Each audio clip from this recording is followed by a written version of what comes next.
హంతరాయతి మిరోపశాంతయే శాంతపావనమచింత్య వైభవం తం నరం వపుషి కుంజరం ముఖే మన్మహే కిమపి తుందిలం మహః శరణం కరవాణి శర్మదం తే చరణం వాణి చరాచరోపజీవ్యం కరుణామసృణైః కటాక్షపాతైః కురు మామంబ కృతార్థసార్థవాహం శారదా శారదాంభోజవదనా వదనంబుజే సర్వదా సర్వదాస్మాకం సన్నిధిః సన్నిధిం క్రియాత్ విమలపటీ కమలకుటీ పుస్తక రుద్రాక్షసస్తహస్తపుటీ కామాక్షి పక్ష్మలాక్షి కలిత విపంచీ విభాసి వైరించి వాగర్థావివ సంపృక్తౌ వాగర్థ ప్రతిపత్తయే జగతః పితరౌ వందే పార్వతీ పరమేశ్వరౌ గురవే సర్వలోకానాం భిషజే భవరోగిణాం నిధయే సర్వవిద్యానాం దక్షిణామూర్తయే నమః నారాయణ సమారంభాం వ్యాసశంకర మధ్యమాం అస్మదాచార్య పర్యంతాం వందే గురు పరంపరాం నారాయణం నమస్కృత్య నరం చైవ నరోత్తమం దేవీం సరస్వతీం వ్యాసం తతో జయముదీరయేత్ యజ్ఞేశ అచ్యుత గోవింద మాధవ అనంత కేశవా కృష్ణ విష్ణో హృషీకేశ వాసుదేవ నమోస్తుతే శ్రీవాసుదేవ నమోస్తుతే శివాయ గురవే నమః శివాయ గురవే నమః శివాయ గురవే నమః శ్రీమాత్రే నమః శ్రీమాత్రే నమః శ్రీమాత్రే నమః శ్రీ విష్ణురూపాయ నమః శివాయ శ్రీ విష్ణురూపాయ నమః శివాయ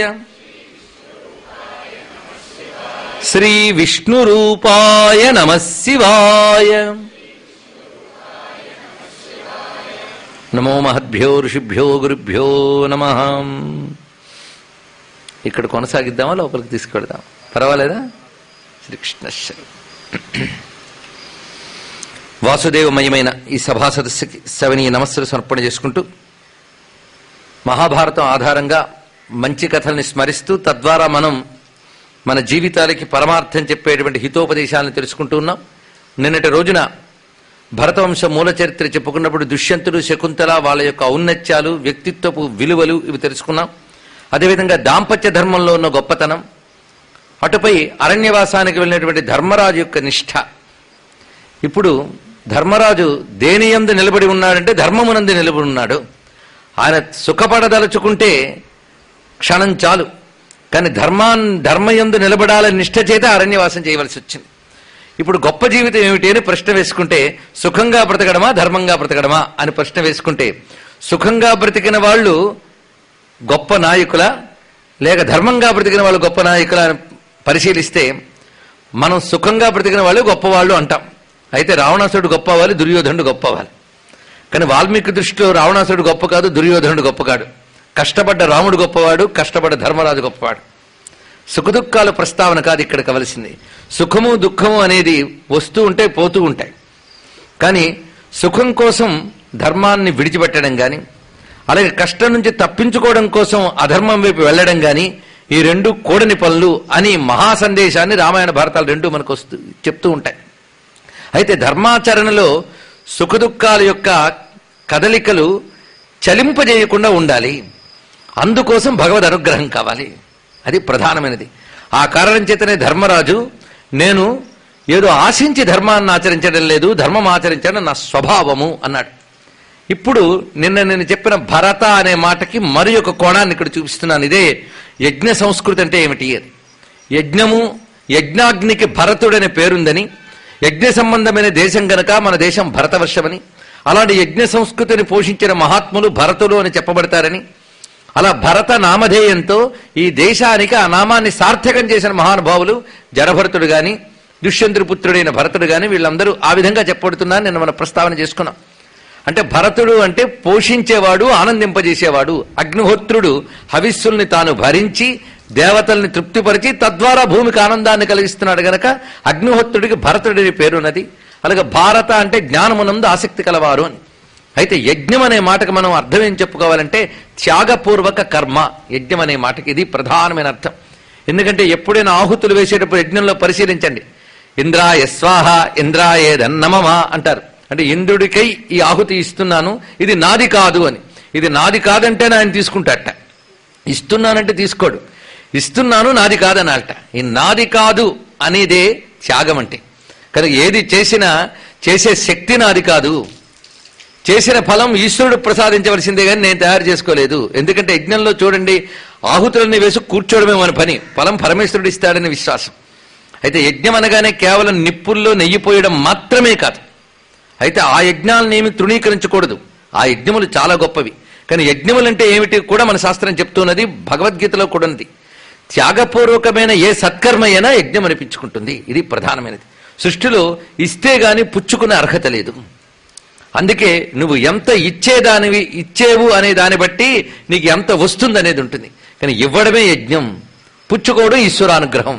కనుక నీ ప్రతి కృత్యము కూడా యజ్ఞ దృష్టితో సాగినప్పుడు ఈశ్వరుడు అనుగ్రహ దృష్టితో ఇస్తాడు. ఇప్పుడు మనకు సూర్యభగవాన్ ఇంత వర్షం ఇస్తున్నాడంటే ఒకప్పుడు పుచ్చుకున్నాడు. ఇక్కడ నుంచి మొత్తం ఆ భూమి నుంచి జల రూపంలో అక్కడికి వెళ్ళి తిరిగి మనకు వర్ష రూపంలో వస్తున్నది. ఇది ఆదాన ప్రదాన వ్యవస్థ. యజ్ఞం ఎప్పుడు ఉంటుంది కనుక త్యాగపూర్వకమైన సత్కర్మ యజ్ఞం. కనుక యజ్ఞ సంస్కృతి. భరతుడు అంటే మనం చేసేటువంటి ఆ త్యాగపూర్వకమైన ధర్మానికి సంతోషించి గమనించుతూ మనకు తగ్గ ఫలితాలను ఇచ్చేవాడు. అది అగ్నిహోత్రుడే కానక్కర్లేదు, విశ్వవ్యాపకమైన ఈశ్వర శక్తే భరతుడు. అందుకే ఈశ్వరుడికే భరతుడని పేరు. భారతి భరతాశ్రిత అని అమ్మవారి నామాల్లో మనకు కనబడుతుంది. భారతి భరతాశ్రిత. అక్కడ భరతుడు అంటే పరమేశ్వరుడే. అగ్నిహోత్రుడు ఎవరు? పరమేశ్వరుడు. అతడు కూడా అందరినీ భరిస్తాడు, ఆనందింపజేస్తాడు కనుక పరమేశ్వరుడికే భరతుడని పేరు. ఆయన మీరు చేసేటువంటి ప్రతి సత్కర్మని గమనిస్తాడు.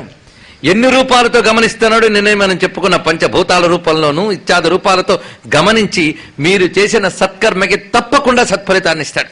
అందుకే నేను ధర్మం ఆచరిస్తుంటే ఎవడు చూస్తాడు అని అనుకోవద్దు, ఆయన చూస్తాడు, తప్పకుండా ఫలితం ఇస్తాడు. ఇది చెప్తున్నది మనకి యజ్ఞ సంస్కృతి. కనుక యజ్ఞములో మనల్ని గమనించి అనుగ్రహించే భరతుడు కూడా ఉన్నాడు, పరమేశ్వరుడు. ఆయన్ని ఉద్దేశించి సత్కర్మ చేసే దేశం భారతదేశం. ఇది మనం గమనించవలసిన మరొక అంశం. కేవలం అగ్నిహోత్రపూర్వక యజ్ఞమే కాకుండా త్యాగపూర్వకమైన కర్మలన్నీ యజ్ఞములని చెప్పబడితే మనం చేసే సత్కర్మల్ని గమనించే భరతుడు కూడా ఉన్నాడు, ఆయన నారాయణుడని మనం నమస్కారం చేసుకున్నాం. అయితే అటువంటి నిష్ఠ కలిగిన ధర్మరాజు వద్దకు అనేక మంది మహాత్ములు వస్తూ వెళుతూ ఉన్నట్ట. అసలు సుఖం అంటే ధర్మరాజుదేనండి. హాయిగా అడవిలో ఉన్నాడు, ఇంకా పాలనకు సంబంధించిన తలకాయ నొప్పులేమీ లేవు, చక్కగా అడవిలో ఉన్నాడు కనుక కాలక్షేపంగా నిద్రపోవటం లేదు, సత్కర్మలు చేస్తున్నాడు, యజ్ఞయాగాలు చేస్తున్నాడు.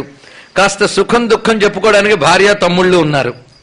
అడపాదడపా మనస్సు ఏదైనా వేదనకు గురైతే ధైర్యం చెప్పడానికి మహర్షులు వస్తూ పోతూ ఉన్నట్ట. ఎంత గొప్పటి. మధ్య మధ్యలో శ్రీకృష్ణ పరమాత్మ అప్పుడప్పుడు ఆయన దర్శనం చేస్తూ వచ్చి సందర్శనం చేస్తూ దర్శనం ఇస్తూ చక్కటి మాటలు చెప్తూ వెళుతున్నాడు. ఎంతకంటే యోగం ఎవరికి దొరుకుతుందండి? అలాంటి స్థితిలో ఉన్నాడు ధర్మరాజు. ఒకప్పుడు ధర్మరాజు వద్దకు బృహదస్సుడు అనేటువంటి ఒక మహర్షి వచ్చాడు. బృహదస్సుడు ఆయన వచ్చినప్పుడు కొంతసేపు అతిథి మర్యాదలన్నీ అయిన తర్వాత తీరిగ్గా కూర్చొని మాట్లాడుతున్నప్పుడు ఒక మాట అంటూ ఉన్నాడు. ఈ ప్రశ్న చూడండి ఎంత బాగుంటుందో. ధర్మరాజు అడుగుతున్నది, అస్థి రాజా మయా కశ్చిద్ అల్పభాగ్యతరో భువి భవతా దుష్టపూర్వో వా శృతపూర్వోపి వా క్వచిత్ నమత్తో దుఃఖితతరః పుమానస్థితి మే మతి. ఇక్కడ మన సైకాలజీ ధర్మరాజు బట్టి మాటలు బట్టి తెలుస్తుంది. చూడండి మానవ మనస్తత్వం అనేది ఎలా ఉంటుందో. కష్టం కలిగినప్పుడు ఎలా ఉంటుందంటే భూమి మీద నా అంత కష్టపడ్డవాడు మరెవడూ లేడనిపిస్తుంది. ప్రతివాడికి కూడా కష్టాలని నా మీదే పడ్డాయని. అదొక పెద్ద తత్వం అది. అందుకే ధర్మరాజు కూడా బృహదస్సును కూర్చోబెట్టి నా మత్తో దుఃఖిత తరహా పుమాన్ అస్తి ఇది మే మతి. ఈ భూమి మీద నన్ను మించి దుఃఖం పొందినటువంటి వాడు ఎవడు ఉండి ఉండడు అని నాకు అనిపిస్తుంది. నువ్వేమంటావు అంటున్నట్టు బృహదస్సుడు. నా అంత కష్టాలు ఎవడు పడి ఉండడు. చూడు, నేను చక్రవర్తిగా రాజసూయ యాగం చేశాను. సామాన్య విషయం కాదు. రాజసూయ యాగం చేసినప్పుడు సమస్త భూమండలంలో ఉన్నటువంటి రాజులందరూ కూడా నా యొక్క సార్వభౌమత్వాన్ని అంగీకరిస్తూ లొంగిపోయారు. అది రాజసూయ యాగం యొక్క ప్రయోజనం. అఖండ భూమండలాన్ని ఏకఛత్రాధిపత్యం క్రిందకి తీసుకురావడం కోసం నేను ఆ పని చేశాను. అంత భోగం అనుభవించి నేను ఇప్పుడు ఏమీ లేని వాళ్ళలో ఉన్నాను. ఎంత తిరిగిపోయింది మొత్తం. అంతేకాదు, యుధిష్ఠిరుడు ఎంత గొప్పవాడంటే ఆయన పేరున ఒక శకం ఉందండి. యుధిష్ఠిర శకం అని వచ్చింది అక్కడ. ఆ విధంగా యుధిష్ఠిర శక నిర్మాత. ఇంతవాణ్ణి నేను ఇప్పుడు ఎలా ఉన్నాను? అల్పభాగ్యతరహ, దౌర్భాగ్యవంతుడై ఉన్నాను. అసలు నాలా దుఃఖం పొందినవాడు గురించి ఎప్పుడైనా నువ్వు విన్నావా, కన్నావా అన్నట్ట. దృష్టపూర్వోవా శృతపూర్వోపి. కనీసం నా అంత దుఃఖపడిన వాడి గురించి విన్నావా? చూడు, నాకు ప్రాణం కంటే గొప్పదైనటువంటి భార్య సభలో అవమానింపబడుతున్నప్పటికీ, ఎదుర్కొనగలిగే సమర్థత ఉన్నప్పటికీ కూడా ధర్మాన్ని కట్టుబడి సహించాల్సి వచ్చింది నేను. ఇదొక బాధాకరమైన అంశం. ఇప్పుడు ఈ విధంగా వనవాసం చేస్తూ దుఃఖపడుతున్నాం అనగానే వెంటనే అంటున్నాడు, అసలు నీదేమిటయ్యే కష్టం, నీ అంత సుఖం ఎవడుకుందన్నట్ట. బృహదస్సుడు చూడండి ఎలా మాట్లాడాడు. నువ్వు ఇంకా దేవసములైన అనుజులతో, దేవతలతో సమానమైన తమ్ముళ్ళున్నారు నీకు, అడుగడుగున గమనించుకుంటూ ఏ కష్టపెట్టకుండా, పైగా నీ బాగోగులు చూసుకుంటూ ఇంటికొచ్చిన అతిథి అభ్యాగతులకు భోజనం పెట్టడానికి నీ భార్య ఉన్నది. ఏం పెడతానో ఈ అడవిలో అని బాధపడకుండా అక్షయ పాత్ర ఉంది. సూర్యుడు అనుగ్రహించాడు. దానికి తోడు అనేక మంది విప్రులున్నారు. యాజ్ఞికులు, మేధావులు అందరూ కూడా దుర్యోధనుడి దగ్గర ఉండలేదుట. ఎందుకంటే అధర్మం రాజ్యమేలినా మేము సంపదల కోసం అక్కడ ఉండం, ధర్మం అడవుల పాలైనా ధర్మం దగ్గరే ఉంటామని వచ్చేటండి మేధావులు. అది తెలుసుకోవాలి ఇక్కడ. అందుకు పండితులు వాళ్ళందరూ ఎక్కడున్నారంటే ధర్మరాజు దగ్గర ఉన్నారు, కానీ దుర్యోధనుడి దగ్గర లేరు. ఇది కూడా ఇంటెలెక్చువల్స్ కి భారతం చెప్తున్న గొప్ప మాట. పదవి ఉన్నవాడి దగ్గరికి వెళ్ళి భజన చేయకండి అయ్యా, ధర్మం ఉన్నవాడి దగ్గరికి వెళ్ళి సహాయపడండి అని చెప్తున్నారు ఇక్కడ. ఇది తెలుసుకోవాల్సింది. కనుక మేధావుల పని ఏమిటంటే ఇంటెలెక్చువల్స్ తప్పులు వాళ్ళు అందరూ బయలుదేరి పదవిలో ఉన్నవాడు తప్పులు కప్పిపుచ్చడానికి తమ తెలివితేటలు ధారపోయొద్దు అని ఆనాడే హెచ్చరించింది భారతం. కనుక ఇక్కడ ధర్మరాజు రాజ్యం వదిలి వచ్చేటప్పుడు ఆయన వెంట ఇంతమంది విప్రులు వచ్చేట. ఈయనకో బాధపడింది, పట్టుకుంది. ఇంతమంది విప్రులు ఆ వెంట వచ్చారు కదా, మంచిదే, వీళ్ళు రావడం సంతోషమే, కానీ వీళ్ళకి నాతో పాటు కందమూలాలు తిను అనడానికి వీల్లేదు. ఎందుకంటే గృహస్థు తాను ఏం తిన్నా తినకపోయినా పర్వాలేదు, కానీ అతిథికి మాత్రం సరైన భోజనమే పెట్టాలి.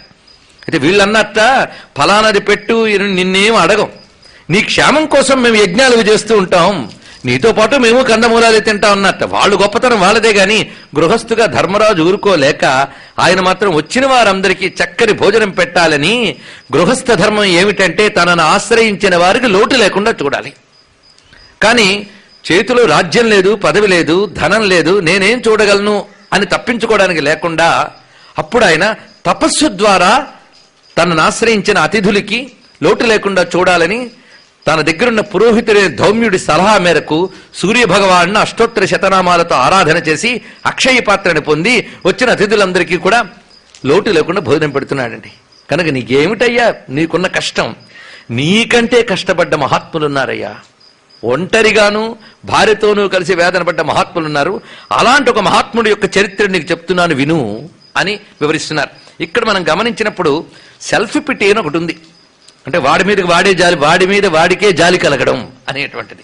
ఇది కలిగిందా చాలా అది డిప్రెషన్లోకి, ఫ్రస్ట్రేషన్లోకి ఎక్కడికో తీసుకుపోతుంది ఇక్కడ. ఎందుకంటే తీరి కూర్చోడం మరొక బాధ ఉంది.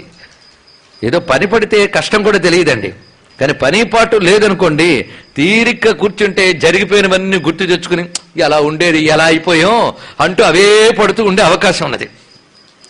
అలాంటి సమయంలో బృహదస్సుడు ఒక కథ చెప్తున్నాడు. ఈ కథ వింటే ఏంటంటే కష్టాలు మనతోనే కాదు, ఇంకా ఎందరెందరో మహాత్ములు ఎలాంటి కష్టాలు పడ్డారో, ఇంకా గట్టిగా ఆలోచిస్తే మనకంటే కష్టాలు పడ్డ వాళ్ళు ఎందరో ఉన్నారు అని ఒక్క ఆలోచన తెచ్చుకుంటే అప్పుడు మన చుట్టూ ఉన్నటువంటి సానుకూలములు ఏమో తెలుసుకుంటాం. పాజిటివ్ అప్రోచ్ అండి. తెలుసుకుంటే వాళ్ళకంటే నేను నయం, అలాంటి వాళ్ళు అలాంటి కష్టాల్లో కూడా ధర్మం యందు నిలబడ్డారంటే నాకు ఇన్ని అనుకూలతల మధ్య నేను ఇంకా నిలబడాలి అనేటువంటి నిలకడ కలుగుతుంది. ఇది మనకి అద్భుతమైన బోధ. అందుకే ఎప్పుడైనా మానసికమైనటువంటి బాధలు కలిగితే కౌన్సిలింగ్ల కోసం ఎక్కడికో వెళ్ళక్కర్లేదు, రామాయణ భారతాలు బాగా చదువుకుంటే చాలు. ఇది పెద్ద కౌన్సిలింగ్. ఇంతకంటే కౌన్సిలింగ్ ఎవరు ఇవ్వగలరండి? అద్భుతమైన మాట. బృహదస్సుడు పెద్ద కౌన్సిలింగ్ చేస్తున్నాడు చూడండి ఇక్కడ. అందుకే ఈ చరిత్ర, ఇప్పుడు చెప్పబోయే చరిత్ర 2 రకాలుగా చెప్తున్నాడు ఇక్కడ బృహదస్సుడు. ఎందుకంటే వీడు చెప్తున్నవాడు మహర్షి, అంతేగాని కాలక్షేపంగా కబుర్లు చెప్పే స్టోరీ టెల్లర్ కాడు. మహర్షి ఆయన. మహర్షి ఎలా కథ చెప్తాడో చూడండి. మహర్షి కథలో 2 రకాలు ఉంటాయి. ఒకటి మనకు ఆసక్తికరంగా కథ చెప్తూ దుఃఖాన్ని మరపించుతూ ధర్మాన్ని ఉపదేశించడం ఒకటి. రెండవది ఏంటంటే మనకు తెలియకుండానే కథ మిషతో మనకి మంత్రశక్తుల రక్షణనిస్తాడు ఋషి. మనకు తెలియదు, అది ఒక కథ వింటాం బయటకు వెళ్ళిపోతాం. కానీ మీకు తెలియదు ఆ కథారూపంలో ఉన్న ఘట్టాల్లో పాత్రలు గాని, సంఘటనలు గాని, ఇంకా ఇతర అంశములు గాని, ఇవన్నీ కూడా దివ్య దేవతా శక్తులతో కూడి ఉంటాయి. అవి మనలోకి ప్రవేశించుతాయి, మనకు తెలియకుండానే మన జీవితాల్లో మార్పులు కలిగిస్తాయి. అందుకే రామాయణ భారత భాగవతాలు కాలక్షేప కథలుగానే కాకుండా వాటిని యజ్ఞాల్లా చేయడం మనకు అలవాటు. సుందరకాండ పారాయణ, భారతంలో ఒక ఘట్టం పారాయణ, భగవద్గీత పారాయణ, ఈ పారాయణలు చేసి మనం గ్రహదోషాల నుంచి బయటపడడం ఇప్పటికీ కనబడుతున్న అనుభూతి. అలాంటి అనేకమైన ప్రయోజనాలు కలిగించే ఒక అద్భుతమైన కథని ఇక్కడ బృహదస్సుడు చెప్తున్నాడు. దీని ద్వారా ధర్మరాజుకి మానసికమైన స్థైర్యం కలగడం ఒకటి, ధర్మమునందు నిలుకడ. ధైర్యం ఎందుకు పొందాలి అంటే ధర్మంలో నిలుకడ కోసం పొందాలి ధైర్యాన్ని. అసలు ధైర్యం అనే మాటకే నిలుకడ అని అర్థం అండి. ధీరత్వము అంటే వికారమునకు లోను కాని లక్షణము. ఇది గుర్తుపెట్టుకోండి. ధీరత, ధీరుడు ఎవరు అంటే వికారమునకు అవసరమైన సంఘటనలు జరుగుతున్నా వికారానికి లోను కాకుండా ఉండడం ధీరత్వం. అందుకే కాళిదాస కుమార సంభవంలో చెప్తాడు, వికారహేతౌ సతి విక్రయంతే ఏషాంసి చేతాంసి సయేష ధీర. ఎవరి యొక్క హృదయములు వికారకర పరిస్థితులు ఉన్నప్పటికీ కూడా చలించకుండా ఉంటారో వాళ్ళు ధీరులు అని చెప్పాడు ఇక్కడ. అంటే నేనేం చేస్తానండి, ఆ పరిస్థితుల్లో అలా అనిపించిందండి, ఎవడైనా అంతే అని. అంటే పరిస్థితులు అనుకూలంగా ఉన్నప్పుడు ప్రతివాడు ధర్మాత్ముడే, ప్రతికూల పరిస్థితుల్లో కూడా నిలబడగలిగినప్పుడే ధీరత్వం. కనుక ధీరత్వం అంటేనది. ధీరత్వం యొక్క భావమే ధైర్యము. ధైర్యం అనే మాట అందరూ వాడుతూ ఉంటారు. ధైర్యలక్ష్మి. ధైర్యలక్ష్మి అంటే ఏంటి? తెగింపు కాదు. కొంతమంది తెగింపు అనే దానికి పర్యాయ పదంగా ధైర్యం అని వాడుతూ ఉంటారు. మనల్ని మనస్సు వికారం కలిగించడానికి, వికారం అంటే అర్థం ఏంటంటే క్రోధం కలగచ్చు, కామం కలగచ్చు, మోహం కలగచ్చు. ఏ వికారం కలిగించే సందర్భం జరుగుతున్నప్పటికీ కూడా వికారానికి లోను కాకుండా ఉండడం ధీరత్వం. అందుకే ధార్మికుడికి ముందు ఉండవలసిన గొప్ప లక్షణం ధీరత్వము. అలాంటి ధీరులు మాత్రమే భగవంతుడిని సరిగ్గా ఆరాధించగలరు. ధీరులు కానివారు భగవంతుడిని ఆరాధించలేరు. అందుకే ధీర సమర్చిత అని లలితా సహస్రనామాల్లో చదువుకుంటున్నాం. అమ్మవారిని ఆరాధించాలంటే ముందు నువ్వు ధీరుడివికా, అది ధీరత్వం అంటే. అందుకే రాముడు ధీరుడు, ధర్మరాజు ధీరుడు. అయితే రాముడు ధీరత్వానికి ఎవరు ఉపదేశం చేయక్కర్లేదు, ధర్మరాజు ధీరత్వానికి మాత్రం అప్పుడప్పుడు ఉపదేశం కావాలి. ఆ మహానుభావుడు. పైగా ధర్మరాజు గురించి మీరు పరిశీలించితే ధర్మరాజు ఎవరు అంటే భగవంతుణ్ణి చేరాలని సరియైన సాధన చేస్తున్న ఉత్తమ జీవుడు అని తీసుకోండి. అంటే ఎవడు ఆ ఉత్తమ జీవుడే, వాళ్ళందరూ ధర్మరాజే. ఆ ఉత్తమ జీవుడికి ఉండవలసిన లక్షణం, నేను మహాభారతాన్ని అంతటి మన వైపు అన్వయిస్తున్నాను ఒక్క మాటలో. ఇది గుర్తుపెట్టుకుంటే భారతం మన కథ అని తెలుస్తుంది. అయితే మనం ధర్మరాజులమైతే మన కథ, దుర్యోధనులు అయితే మన కథ కాదు. అయినా మన కథే కానీ బాగుపడరు అని చెప్తుంది అది. ధర్మరాజు బాగుపడే అవకాశం చూడండి ఇక్కడ. సరిగ్గా ఆదిపర్వం నుంచి చిట్ట చివరికి మనకి ఆ మహాప్రస్థానం వరకు ఉన్న ఘట్టం అంతటికి మనపై క్లుప్తంగా అన్వయించి పరిశీలిస్తే సుఖము దుఃఖము వస్తూ పోతూ ఉంటాయి. ధర్మరాజుకి మాత్రం సుఖ దుఃఖాలు రాలే. కనుకనే సుఖంగా బ్రతికేవాడు గొప్ప జీవి కాడండి. సుఖ దుఃఖాలలో కూడా ధర్మం నుంచి చెదరకుండా ఉండేవాడు గొప్పవాడు. వాడు నాయకుడు, వాడు కథానాయకుడు, వాడు హీరో. అటువంటి హీరో గురించి చెప్పుకోమని మనకు చెప్తున్నది. అందుకు ధర్మరాజుని పరిశీలిస్తే ఆయన అంత సంపద పొందాడు, మొత్తం దెబ్బతింది, వెనక్కి వెళ్ళిపోయాడు. నిజానికి అంత డిప్రెషన్కి లోను కావాల్సిన పరిస్థితులు ఏర్పడ్డాయి. కానీ మహానుభావుడు కాని కాలాన్ని సద్వినియోగం చేసుకున్నాడు. ధర్మరాజుని ఎలా పరిశీలించారు చూడండి. సాధారణంగా జీవితంలో ప్రతివాడికి ఒక ఫేజ్ వస్తుంది. ఎందుకంటే ఈ మానవ జీవితం పేరు మిశ్ర జీవితం. మిశ్ర జీవితం. అసలు ఈ లోకానికి శోభలోకము అని పేరు, భూలోకానికి శోభలోకము అని పేరు. సా ఉభ శోభ. ఉభ అంటే ఇద్దరు, శోభ కాదండి, శోభ. సో అది సోగ్గాడులో సో ఇది ఇలా చెప్తే తెలిస్తే శోభలో షో కాదు. అందుకే శోభ, సా ఉభ శోభ, ఉభతో ఉందిట. అంటే సుఖము దుఃఖము ఈ రెండూ ఉంటాయి లోకంలో. కేవలం సుఖపడాలంటే గో టు హెవెన్, కేవలం దుఃఖపడాలంటే గో టు హెల్. మనకి రెండూ కావాలంటే భూమి ఇక్కడ. అందుకు పుణ్యపాప కర్మల ఉభయ ఫలములు అనుభవించే లోకం పేరు శోభలోకం, అది భూలోకం. కనుకనే ఇక్కడ కేవలం సుఖపడదాం అనుకోవడం తప్పే, కేవలం దుఃఖమే వస్తుంది అనుకోవడము తప్పే. రెండూ వస్తూ ఉంటాయి జీవితంలో, కానీ వస్తూ ఉంటాయి పోతూ ఉంటాయి. కానీ నువ్వు మాత్రం నిలకడగా ఉండాలి. అది ధర్మరాజు దగ్గర నేర్చుకోవాల్సింది.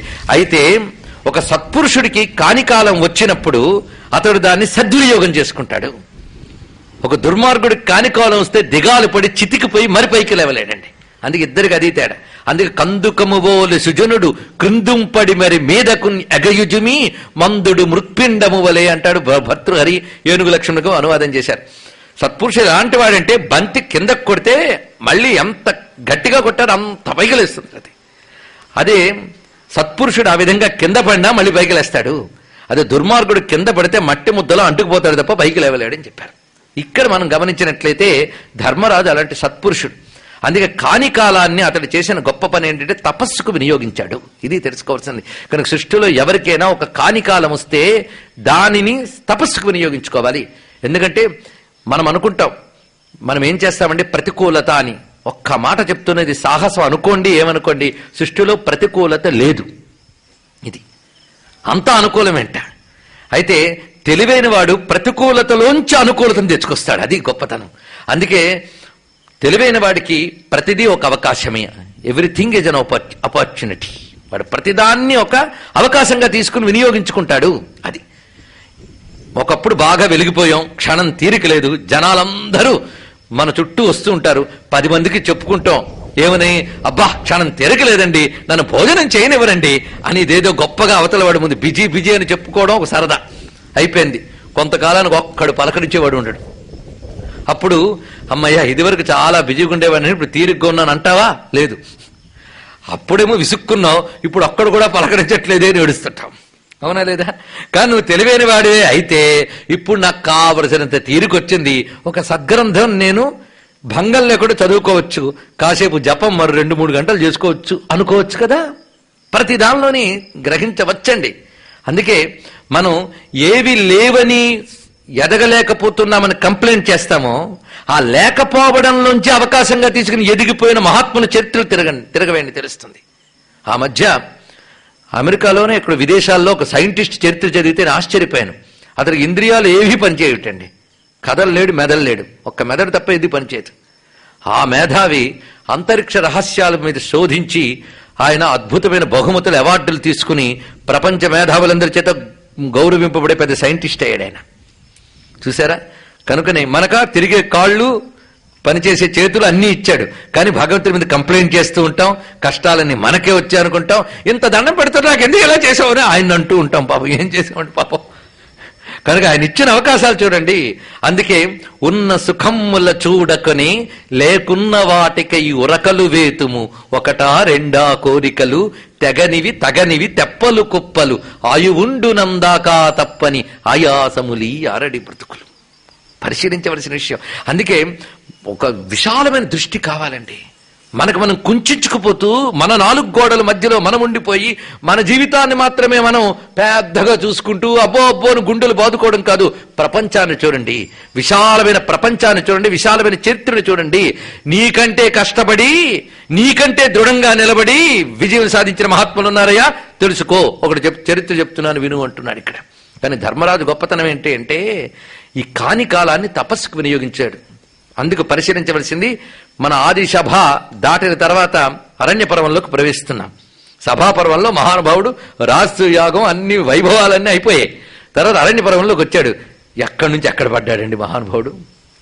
కానీ అడుగడుగున మధ్య మధ్యలో భార్య పోట్లు, అన్నదమ్ములు తోడు ఎంతున్నారో పక్క పక్కన మధ్య మధ్యలో మాట్లాడడం, ఈయన వల్ల అన్నీ జరిగాయని ఒక చర్చ కూడా చేస్తారు. ధర్మార్థ కామాల్లో ఏది గొప్పది అని. అయ్యా డబ్బంటూ ఒకటి ఉంటే ధర్మం అంటూ ఏదైనా సాధించచ్చు గనక అర్థం గొప్పదంటాడు ఒక ఆయన. అయ్యా ఊరకనే అర్థము ధర్మము సంపాదించుకుంటూ కూర్చుంటే ఏం లాభము? శరీరానికి భగవంతుడు ఇంద్రియాలు ఇచ్చాడు గనక భోగాలను పెంచడం చాలా గొప్పదంటాడు ఒక ఆయన. ఇలా ఎవరి అభిప్రాయాలు వాళ్ళు చెప్తూ ఉంటే ఈయన మాత్రం ఒక్క మాట అంటాడు, అర్థకామాలు విడిచిపెట్టైనా ధర్మాన్ని ముందు కాపాడుకో. అర్థకామాలు ఎప్పటికో అదే వస్తుందంటాడు ధర్మరాజు. ఇలాంటి చర్చలు మధ్య మధ్యలో, అంటే తోడున్నామని చెప్తూనే అన్నదమ్ములు కూడా మధ్య మధ్యలో మాటలతో పొడుస్తున్నారు. ఆవిడే ఊరుకుందా, నిన్ననే పొడిచింది చూసాం మనం ద్రౌపదీదేవి. కనుక ఎంత తోడో అంత బాధ. మనుషులు తోడుంటే ఒక బాధ, లేకపోతే మరో బాధ. ఒక ఆయన అన్నాడు, నేనున్నా నీకేం భయం లేదు, అదేనా భయం అయినా అన్నాడు వీడు. అలా ఉంటూ ఉంటే లోకంలో కనుక ఎవరు లేకపోతే ఒక బాధ, ఉంటే మరో బాధ. ఇవన్నీ అందుకే బృహదస్సుడు వచ్చినప్పుడు ఏకరువు పెట్టాడు మహానుభావుడు ఇంత వేదన పడుతూ. అయితే ఈ మహానుభావుడు వీటిల్లోంచి కూడా మీరు గమనించండి, ఎక్కడా కూడా అలసత్వం చూపించలేదు ధర్మరాజు. చూడండి, నాకేమండి రాజ్యం ఉందా ఏముందా అందుకే పడుకున్నాను అనలేదు. పరిశీలిస్తే మన మధ్యలో దుర్యోధనాదులు వెళతారు, కాస్త వీళ్ళు అల్లరి పెట్టి మన గొప్పతనం చూపించి బెదిరిద్దామని. వెళ్ళినప్పుడు మహానుభావుడు కామ్యక వనంలో యజ్ఞం చేసుకుంటూ కూర్చుంటాడు ధర్మరాజు. అంతేకాదు వాళ్ళ తమ్ముడు గారు ఉన్నారే ఎవరు, అర్జునుడు, ఆయన తిన్నగా వెళ్ళి తపస్సు కూర్చుని పరమేశ్వరుని ప్రసన్నం చేసుకుని పాశుపతాస్త్రం పొందాడు. అంటే వాళ్ళ కాని కాలాన్ని ఎంత సద్వినియోగం చేసుకున్నారు చూడండి. కానీ కష్టకాలం ప్రతివాడికి జీవితంలో ఒక ఫేజ్, అది కలకాలం ఉండదు. కానీ ఆ సమయంలో ఉండవలసిన పరిస్థితి ఏమిటంటే నిలుకడగా ఉండి సాధన చేసుకో, తపస్సుకు వినియోగించుకో. కనుక తెలివైన వాడు కాని కాలాన్ని తపస్సుకు వినియోగించుకుంటాడు. అందుకే ఈ అరణ్య పర్వం దీనికి మరొక పేరు పెట్టవచ్చు, సాధనా పర్వం. సాధనా పర్వం. వీళ్ళు సాధనతో బలం పుంజుకున్నారు. మరి అజ్ఞాతవాసం అది పెద్ద సాధనా పర్వం, గొప్ప సాధన చేశారు. ఈ రెండు సాధనల వల్ల వాళ్ళు ఉద్యోగంలోకి వెళ్ళగలిగారు. ఉద్యోగం అంటే ప్రయత్నం, అంతేగాని జాబ్ కాదు. ప్రయత్నం, ఉద్యోగం అంటే ప్రయత్నం, దానిలోకి వెళ్ళగలిగారు, విజయం సాధించారు.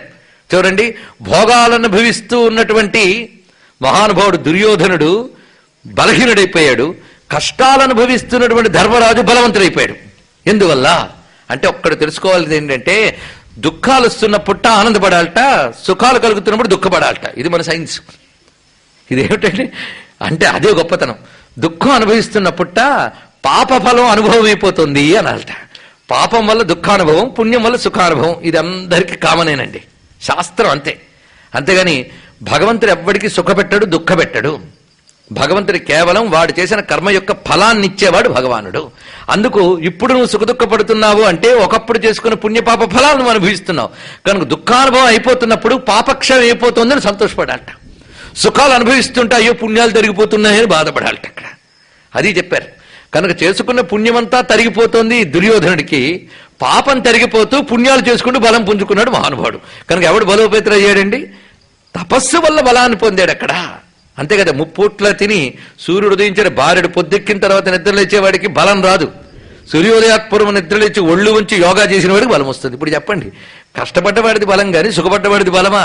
కనుక తపస్సు చేత బలాన్ని పొందిన మహానుభావుడు విజయం సాధించాడు. అంతే, అదొక్కటి తెలుసుకుంటే చాలు. ఈ విజయం సాధించి వైరాగ్యాన్ని సాధించాడు, అది గొప్ప విషయం. ఇంత విజయం సాధించి ధర్మరాజు పదవి పొందాలని అస్సలు ఆసక్తి చూపించలేదు. మనస్సంతా అశాంతితో రగిలిపోయింది. ఆ సమయంలో కృష్ణ పరమాత్మ యొక్క ఉపదేశం మేరకు భీష్ముని ద్వారా ధర్మములు విని శాంతించట. ఎందుకంటే ధర్మం వింటే చాలు మనస్సుకు శాంతి వస్తుందండి. అందుకు భీష్ముని ద్వారా 2 రకాల ధర్మములు విన్నాడు.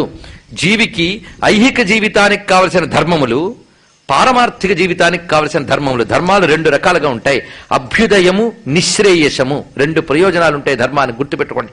అభ్యుదయం, నిశ్రేయసం. అభ్యుదయం అంటే ఇహ జీవితంలో ధర్మబద్ధంగా సుఖపడ్డానికి ఏం చేయాలో అభ్యుదయం అది. ఇప్పుడు ఏదో కష్టం వచ్చింది, ఈ కష్టం నుంచి బయటపడాలంటే ఎటువంటి ధర్మం ఆచరించాలి, ఇది అభ్యుదయము అని చెప్పబడుతుంది. ఇహ జీవితంలో గొప్పగా ఉండడం అభ్యుదయం. అయితే ఎంత కాదన్నా ఈ జీవితం చిన్నదే. ఆ తర్వాత జీవుడికి సద్గతి కోసం, కైవల్యం కోసం చేయవలసినటువంటి సాధన నిశ్రేయసము అని చెప్పబడుతుంది. ఈ రెండిటికీ పనికొచ్చే ధర్మములు చెప్పాలి. కనుక అభ్యుదయము అనే ధర్మము వల్ల మనం ధర్మబద్ధమైన అర్థకామాలు సంపాదించుకుంటాం. నిశ్రేయస ధర్మం అంటే మోక్ష ధర్మం. ఈ 2 రకాల ధర్మాలు భీష్ముడు చెప్తే శాంతి పొందాడు మహానుభావుడు. ఆ తర్వాత కూడా కలి ప్రవేశించిందని తెలుసుకున్నాడు. తమకు అండదండగా ఉన్న పరమాత్మ శరీరాన్ని త్యజించాడు అని తెలిసిన వెంటనే దుఃఖితుడై తాము కూడా ఈ పాలనా బాధ్యత నుంచి బయటపడాలని నిర్ణయించుకుని పరీక్షిత్తుకు బాధ్యత అప్పగించి మహాప్రస్థానికి వెళ్ళాడు. ఆ వెళ్ళినప్పుడు కూడా ధర్మరాజుని పరిశీలించండి, ఆయనతో వచ్చిన ఒక్కొక్కరు రాలిపోతూ ఉన్నారు. ఎందుకంటే ఈ దేహంతో పాటు అక్కడి దాకా వెళ్ళడం అనేది అందరికీ సాధ్యం కాలేదు. అందుకే దేహం త్యజించి వాళ్ళు ఉత్తమగతులకి వెళ్ళారు కాదనం. కానీ మహానుభావుడు ఒక్కడే చివరి వరకు నిలకడగా ఉన్నాడు. ఒక్కరు రాలిపోతూ ఉన్నప్పుడు కూడా తాను ఆగిపోలేదు. ఎందుకంటే సృష్టిలో నీ వాళ్ళు అనుకున్న వారు కూడా నీతో కడదాకా రారు. ఇక్కడికి వచ్చేటప్పటికి వైరాగ్యంకి వచ్చేస్తుంది. సాధారణంగా యుద్ధంలో విజయం సాధిస్తే సంతోషం రావాలి, కానీ ధర్మరాజుకి వైరాగ్యం వచ్చిందండి. వివేక వైరాగ్యాలతో వచ్చింది.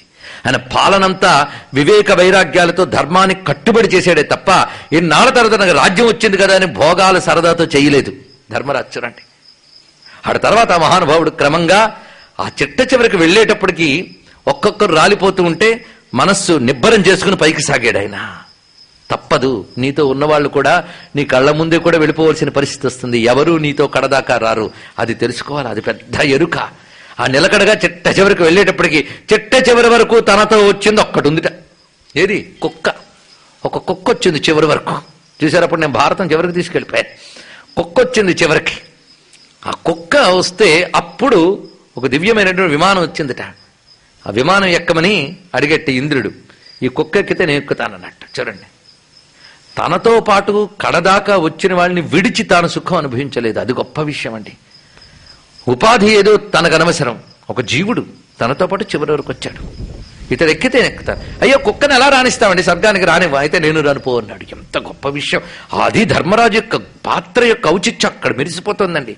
అసలు గట్టిగా పరిశీలించవలసిన ధర్మరాజును ఒక్కడేనండి. కృష్ణుడు ఆ పరమాత్మ ఎలాగూ గొప్పవాడే. ఆయన పాదాలను తలుచుకుంటే చాలు మనం ధన్యులమైపోతాం. తలుచుకోవలసిన ధర్మరాజును.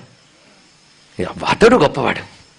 అర్జునుడి శౌర్యం గాని భీముడి ప్రతాపం గాని వన్నెకెక్కేయి అంటే ధర్మరాజును అనుసరించడం వల్లనే వన్నెకెక్కాయి.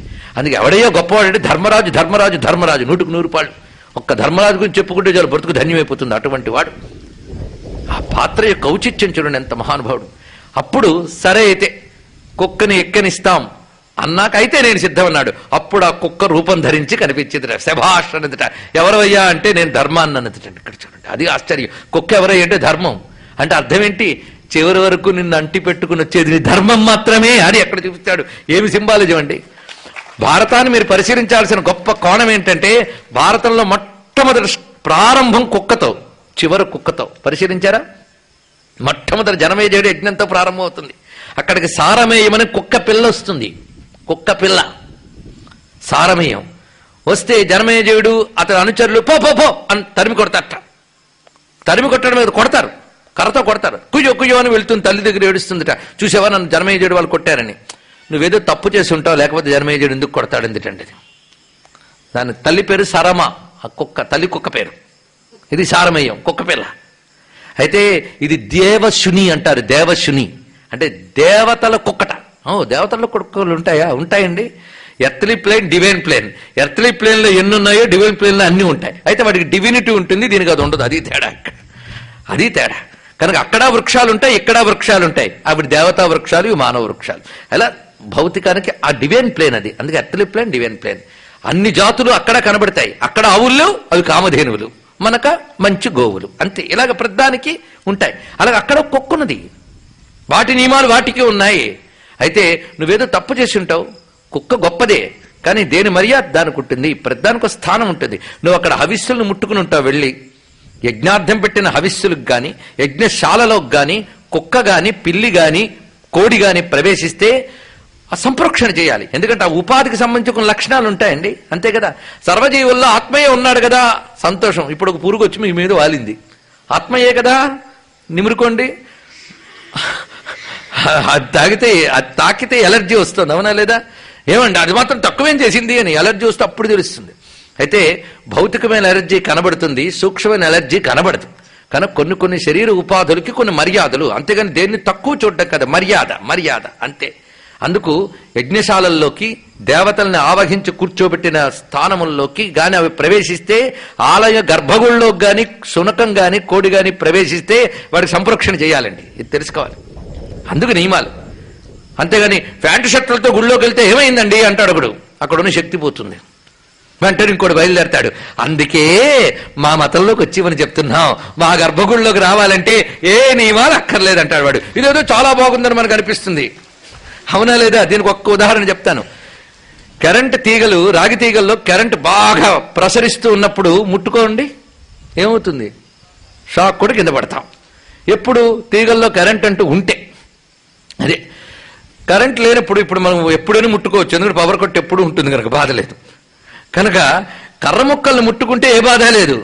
కానీ కరెంటు ప్రసరిస్తే రాగి తీగల్ని ముట్టుకోవాలంటే మాత్రం గ్లౌస్ వేసుకోవాలి, చెప్పులు వేసుకోవాలి, లేదా తర్ఫీదు పొందిన ఎలక్ట్రీషియన్ పిలిపించాలి. ఎలక్ట్రిసిటీ నీకు కావాలే కానీ రాగి తీగ హ్యాండిల్ చేయాలంటే నీ వల్ల కాదు. అది కూడా వచ్చింది బాధ. దానికి మాత్రం దానిలో నైపుణ్యం స్కిల్ ఉన్నవాడిని తేవాలట. అవునా లేదా? కనుక కర్ర పుల్ల ముట్టుకోవడానికి ఏ నియమం పర్వాలేదండి, ఎవడైనా ముట్టుకోవచ్చు. కానీ కరెంటు తీగను ముట్టుకోవడానికి మాత్రం చాలా జాగ్రత్త అవసరం. కనుకనే ఎక్కడ శక్తి ఉంటుందో అక్కడ నియమం ఉంటుంది. మా ఆలయాల్లోకి ఎందుకు రాకూడదంటే శక్తి ఉంటుంది కనుక. అక్కడికి వెళ్ళొచ్చు ఎందుకంటే శక్తి లేదు కనుక. అక్కడ మిమ్మల్ని ఆకర్షించి వాళ్ళకు వచ్చేటటువంటి ఫండ్స్ కి న్యాయం చేయడానికి, స్టాటిస్టిక్స్ పెంచుకోవడానికి పెంచుకున్నారే తప్ప మనల్ని బాగు చేసేవి ఏమీ లేవు అక్కడ. ఈ మాట నేను నిర్మోహమాటంగా చెప్తున్నాను. కావాలంటే కూర్చోబెడితే చెప్తా, ఏముందో ఏమి లేదో అక్కడ, ఏముందో ఇక్కడ మేము చెప్పడానికి సిద్ధం. ఏమనుకుంటున్నారు మాటలంటే? దైవశక్తి గురించి పై మాటలతో తేలుతుందా? కనుక ఒక శక్తిని కాన్సన్ట్రేట్ చేసి కూర్చోపెట్టినప్పుడు కొన్ని నియమాలు ఉంటాయి. అందుకు నువ్వు వెళ్ళి హవిస్సులు ముట్టుకుని ఉంటావు అనంటే అప్పుడు చేచా నేను హవిస్సులు ముట్టలేదు, నేనేం చేయలేదు, అనవసరంగా కొట్టాను. అనవసరంగా కొడితే మాత్రం వాళ్ళు తప్పే, పద వెళ్తా వస్తానన్నదట. జనమేజయుడు నిగ్గదీసింది. ఏం నువ్వు చేసిన తప్పు? మా పిల్ల చేసిన తప్పేమిటి? తప్పు చేయకుండా కొట్టేవా లేదా? నిగ్గదీస్తా. అవునవును. అయితే ఇప్పుడు దీని సంజాయిషి ఏంటి? శపించేసింది, నీ యజ్ఞం మధ్యలో పోతుంది పా అని. మళ్ళీ దేవతలందరూ వచ్చి బతిమాలేరండి. ఆవిడ అనుగ్రహం పొందిన తర్వాత యజ్ఞం సరిగ్గా సాగిందిట. అంటే కుక్కను కూడా దాని మర్యాద చూడకపోతే అది తప్పే. కనుక సృష్టిలో హీనంగా చూడకు దేన్ని, ఈశ్వరమయమేనోయ్ అన్ని గుర్తుపెట్టుకోండి. దేన్ని తక్కువ చూడొద్దు. కుక్కను కూడా అందుకే ఎప్పుడు కుక్కల్ని వీటిని అసహించుకోకూడదు, దేన్ని అసహించుకోకూడదు, మర్యాద మాత్రమే. ఆత్మవత్ సర్వభూతాన్ని ఇది తెలుసుకోవాలి. మరి కుక్కతో ప్రారంభమైంది, కుక్కతో ముగిసింది. అక్కడ కుక్కకి ఇక్కడ కుక్కకి సింబాలజీ ఉంది, సంకేతవాదం. అదేమిటంటే నువ్వు యజ్ఞం చేయాలన్నా విశ్వాసం, శ్రద్ధ. అవునా లేదా? ఇక్కడికి మీరు వచ్చి కూర్చున్నారు, భారతం వింటే బాగుపడదామని వచ్చారు, అంతే కదా? కృష్ణుడి గురించి చెప్తే ఆహా అని దండం పెట్టారు. అంటే కృష్ణుడు ఒకడు ఉన్నాడు, నేను బాగుపడతాను, మీకు నమ్మకం వచ్చింది. నేను కనబడి చెప్పాడా నన్ను నమ్మండి బాగుపడతానని? మరి ఎందుకు నమ్మారు? శాస్త్రం చెప్పింది కనుక నమ్మారు. శాస్త్రం చెప్పిన దాన్ని నమ్మడాన్ని శ్రద్ధ అంటారు. శాస్త్రం చెప్పింది నమ్మితే శ్రద్ధ, మీకు తోచింది నమ్మితే విశ్వాసం. రెండుకి అది తేడా. శ్రద్ధకి విశ్వాసానికి తేడా అదండి. శాస్త్రం చెప్పింది నమ్మితే శ్రద్ధ, దీనివల్ల బాగుపడతాం. ఎందుకంటే శాస్త్రం చెప్పిన వాళ్ళు తపస్సులు చేసి చెప్పారు, మనకు ఆ తపస్సు చేత కాదు, అందుకే దాన్ని నమ్మితే బాగుపడిపోతాం. వాళ్ళ మనకు తోచింది చేసామనుకోండి నమ్మకం, అది బాగుపడితే బాగుపడతాం, లేకపోతే లేదు, అది వేరే విషయం. కనుక శాస్త్రం చెప్పింది అది విని బాగుపడుతున్నాం, అది శ్రద్ధ అనమాట. ఆ శ్రద్ధతో కూడిన విశ్వాసం ఏదైతే ఉన్నదో అది ధర్మానికి ఆయువు పట్టు. శ్రద్ధే ధర్మానికి ఆయువు పట్టు. నువ్వు ధర్మంగా ఉంటే ఎప్పటికైనా బాగుపడతావని మేము చెప్పాం. మీరు తప్పకుండా ధర్మానికి కట్టుబడి ఉన్నారు. దేనివల్ల ఇది? దేనివల్ల? న్యూస్ పేపర్ చూడడం వల్ల కాదు, భారతం వినడం వల్ల. కనుక శాస్త్రంలో చెప్పిన దాన్ని నమ్మడమే ధర్మము. అది పాటిస్తే బాగుపడతాం అనుకుంటేనే కదా మీరు ధర్మం పాటించారు, శ్రద్ధ వల్లే కదా. కనుక శ్రద్ధావాన్ లభతే జ్ఞానం. శ్రద్ధ చాలా ప్రధానమైనది. ధర్మాచరణకి కానీ భక్తికి కానీ శ్రద్ధ లేకపోతే ఏమీ లేదు. కనుక శ్రద్ధ అనేది ఉంటేనే ధర్మం అనేది ఉంటుంది. కనుక ధర్మానికి ప్రాణం శ్రద్ధ. ఆ శ్రద్ధ అనేది లేకపోతే యజ్ఞం దెబ్బతింటుందని చెప్పడం కోసమే మొట్టమొదటి కుక్కతో ప్రారంభించాడు. ఆ శ్రద్ధారూపమైన ధర్మమే చివరి వరకు నీకు తోడుస్తుందని చెప్పడం కోసం కుక్క కథతో పూర్తి చేశారు భారతం. కానీ కుక్కతో మొదలై కుక్కతో పూర్తయిన భారత కథకు నమస్కారం చేసుకుందాం మనం ఇక్కడ. ఈ భావం తెలిసిపోయింది కదా. కానీ కుక్క దేనికి సంకేతం? శ్రద్ధతో కూడిన ధర్మానికి సంకేతము. అది ఇక్కడ చూపిస్తున్నాడు. మొత్తం నేను అయ్యా మీరు బృహదసుడు చెప్పిన అసలు కథ మధ్యలోకి ఎందుకు వెళ్ళిపోయారని కాదు, అసలు కథ ఎవడికి చెప్పాడో వాడి అసలు కథ నేను చెప్తున్నాను ఇక్కడ. ఎవడు అసలు కథ? ధర్మరాజు గారు అసలు కథ. చిట్ట చివరికి సిద్ధి పొందింది ఎవరండి? ధర్మరాజు. అప్పుడు అతన్ని పరిశీలించాలి ఎంత గొప్పగా. ఎందుకంటే ఆయన క్లిష్టకాలంలో కూడా నీకు ధర్మం ఏమిచ్చింది అని అడిగితే ఏదో ఇస్తుందని నేను ధర్మం చేయలేదు, ధర్మమార్చని నా స్వభావం అన్నాడు. అది అతని యొక్క గొప్పతనం. ముందు అది. దానికి తోడు ఆ మహాత్ముడు మీకు యక్ష ప్రశ్నలో ఘట్టం వస్తుంది, నేను చెప్తాను, తప్పకుండా చెప్తాను. చెప్పండి, ఇక్కడ నుంచి వెళ్ళను, ఆ మాట కూడా ఇస్తున్నా. యక్ష ప్రశ్నలు ఎక్కడొస్తాయంటే అరణ్య పర్వం చివరికి వస్తాయండి. దాంతో అరణ్య పర్వం అయిపోతుంది. దాని తర్వాత విరాట పర్వం మొదలవుతుంది మనకి. యక్ష ప్రశ్నలు చివరికి వస్తాయి. అరణ్య పర్వం వచ్చేటప్పటికి అన్ని విడిచిపెట్టి వెళ్ళిపోయాడు. యక్ష ప్రశ్నలు వచ్చాయండి. యక్ష ప్రశ్నలు ఏమిటి అంటే ఇన్నాళ్ల నీ తపస్సు వల్ల నువ్వేం నేర్చుకున్నావో నాకు తెలియాలి, అది అనమాట ఇక్కడ. అంతేగాని ఇలా అడిగితే అలా సమాధానాలు చెప్పాడండి, ఎంత జీకేవో అనడం కాదు ఇక్కడ. కొంతమందికి మనకి క్విజ్జులు పెట్టి ఇలా అడిగితే వాడు సమాధానం చెప్పగానే భేష్ భేష్ అని చప్పట్లు కొడుతున్న మనకు వెరువెంగళ టీవీల ముందు కూర్చొని చూస్తూ ఉంటాం. ఇంత చేస్తే అడిగేయండి పలానా హీరోయిన్ పలానా సినిమాలో ఏ చీర కట్టిందని అడుగుతాడు వాడు. వీడు చెప్పాడు చెప్పట్లు ఏమిటి పిచ్చి ఇదే అండి సమాధానం, ఇదా జ్ఞానము. మా వాడు మొన్న టీవీలో ప్రైజ్ వచ్చిందండి అనేది వస్తే అంత చెప్పుకోవడానికి సిగ్గు అక్కడ వచ్చిందని చెప్పుకుంటే. కనుక ప్రశ్నలంటే ఇక్కడ చిన్న చిన్న ఇలా ప్రశ్న వేసి అలా సమాధానం చెప్తారండి యక్ష ప్రశ్నల్లో. ఏం ఆలోచన లేదు అక్కడ. అంటే బాగా కూర్చుని పుస్తకాలను చదివాడు అనమాట అరణ్యవాసంలో. కాదు అర్థం, జీవితాన్ని చదివాడు, అనుభవాన్ని సంపాదించాడు, ధర్మాధర్మ విచక్షణ తెచ్చుకున్నాడు, సుఖదుఖాలు కుంగిపోకుండా జీవితం యొక్క క్లియర్ పిక్చర్ తెలుసుకున్నాడు ధర్మరాజు. జీవిత సారం గ్రహించాడు. ఆయన పరీక్షలో ఎంత పాస్ అయ్యాడో చెప్పుకోవడం కోసం క్వశ్చన్ పేపర్ ఇచ్చాడు యక్షుడు, ఆన్సర్ రాశాడు ధర్మరాజు, ఫస్ట్ ర్యాంక్ కొట్టేశాడు ఇక్కడ. అంతే యక్ష ప్రశ్నలో. మొత్తానికి యక్ష ప్రశ్నలు చివరికి పెట్టడంలో అర్థం ఏంటి, నువ్వు ఎంత నేర్పరివేత్తనం పొందో, ఎంత తర్ఫీదు పొందో, ఎంత ట్రైన్ అయ్యో, ఎంత లెర్నింగ్ నీకు వచ్చింది, ట్రైనింగ్ అండ్ లెర్నింగ్ నీకు ఎంత వచ్చిందయ్యా అది తేల్చేశాడు. ఎవడు యక్షుడు. అదో పెద్ద సబ్జెక్టు. బాగా సాధించావు, నీకేం కావాలని అడిగాడండి. ఏమడుగుతాడు అప్పుడు? అరణ్యపర్వం అయిపోయింది కదా, నెక్స్ట్ అడిగితే ఏమడగాలండి? ఆ యక్షుడు నీకేం కావాలని అడిగితే ఏమడిగాడో నేను యక్ష ప్రశ్నల దగ్గర చెప్తాను. అప్పుడు ధర్మరాజు మీరు ఇంకా దానం పెడతారు మహానుభావుడికి, ఇంత గొప్పవాడా అని. అది ధర్మరాజు యొక్క గొప్పతనం. అంతేగాని 4 రకాల సినిమాలు హరికథలు చూసి ధర్మరాజు గురించి భారతం గురించి మాట్లాడకూడదండి. అసలు నిర్మలమైన హృదయంతో మనం దర్శిస్తే ధర్మరాజుకి దండం పెట్టాలి. ధర్మరాజుకి దండం పెడితే కృష్ణుడు ఆశీర్వదిస్తాడు తెలుసా. అది అయితే తర్వాత విరాట పర్వంలోకి వెళ్ళిపోయారు. అటు తర్వాత ఉద్యోగంలోకి. ఇక్కడ ధర్మరాజు గొప్పతనం అరణ్య పర్వంలో ఆయనకు జరిగిన అనుభవం ఏమిటి, విరాట పర్వంలో ఒక్క మాటలో చెప్పేస్తా మొత్తం ధర్మరాజు యొక్క గొప్పతనం. అరణ్య పర్వంకి వెళ్ళేటప్పటికల్లా మహానుభావుడికి అంతవరకు తనది అనుకునే రాజ్యం, తనవారు అనుకునే బలం బలగం అదంతా కూడా కేవలం భ్రాంతి మాత్రమే. అవి ఒకప్పుడు కర్మ బట్టి తన వారిగా ఉంటూ ఉంటాయి, పోతూ ఉంటాయి. కనుక భోగములు నిలుకడ కలవి కావు, సంపదలు స్థిరములు కావు, విద్యుచ్చలం అవి మెరుపు తీగల వంటివి అని ఎరుకు కలిగింది. కనుక మమ మమ మమ అనుకుని నేను దేబిరించినవేవి కూడా మమ కావు. కనుకనే మమకారం మీద ఆయనకి విరక్తి కలిగింది. కనుక మమకార త్యాగం జరిగింది అరణ్య పర్వంలో అండి. అయిపోయింది. తర్వాత అజ్ఞాతవాసం. ఇది ఇంకా ఘోరం. వాళ్ళెవరో ఎవరికి తెలియకూడదుట. చోటా చోటా పర్సనాలిటీలండి ఒక్కొక్కడు కూడా మహానుభావుడు. ఆ భీముడు నిలబడితే చాలు పోల్చివచ్చు.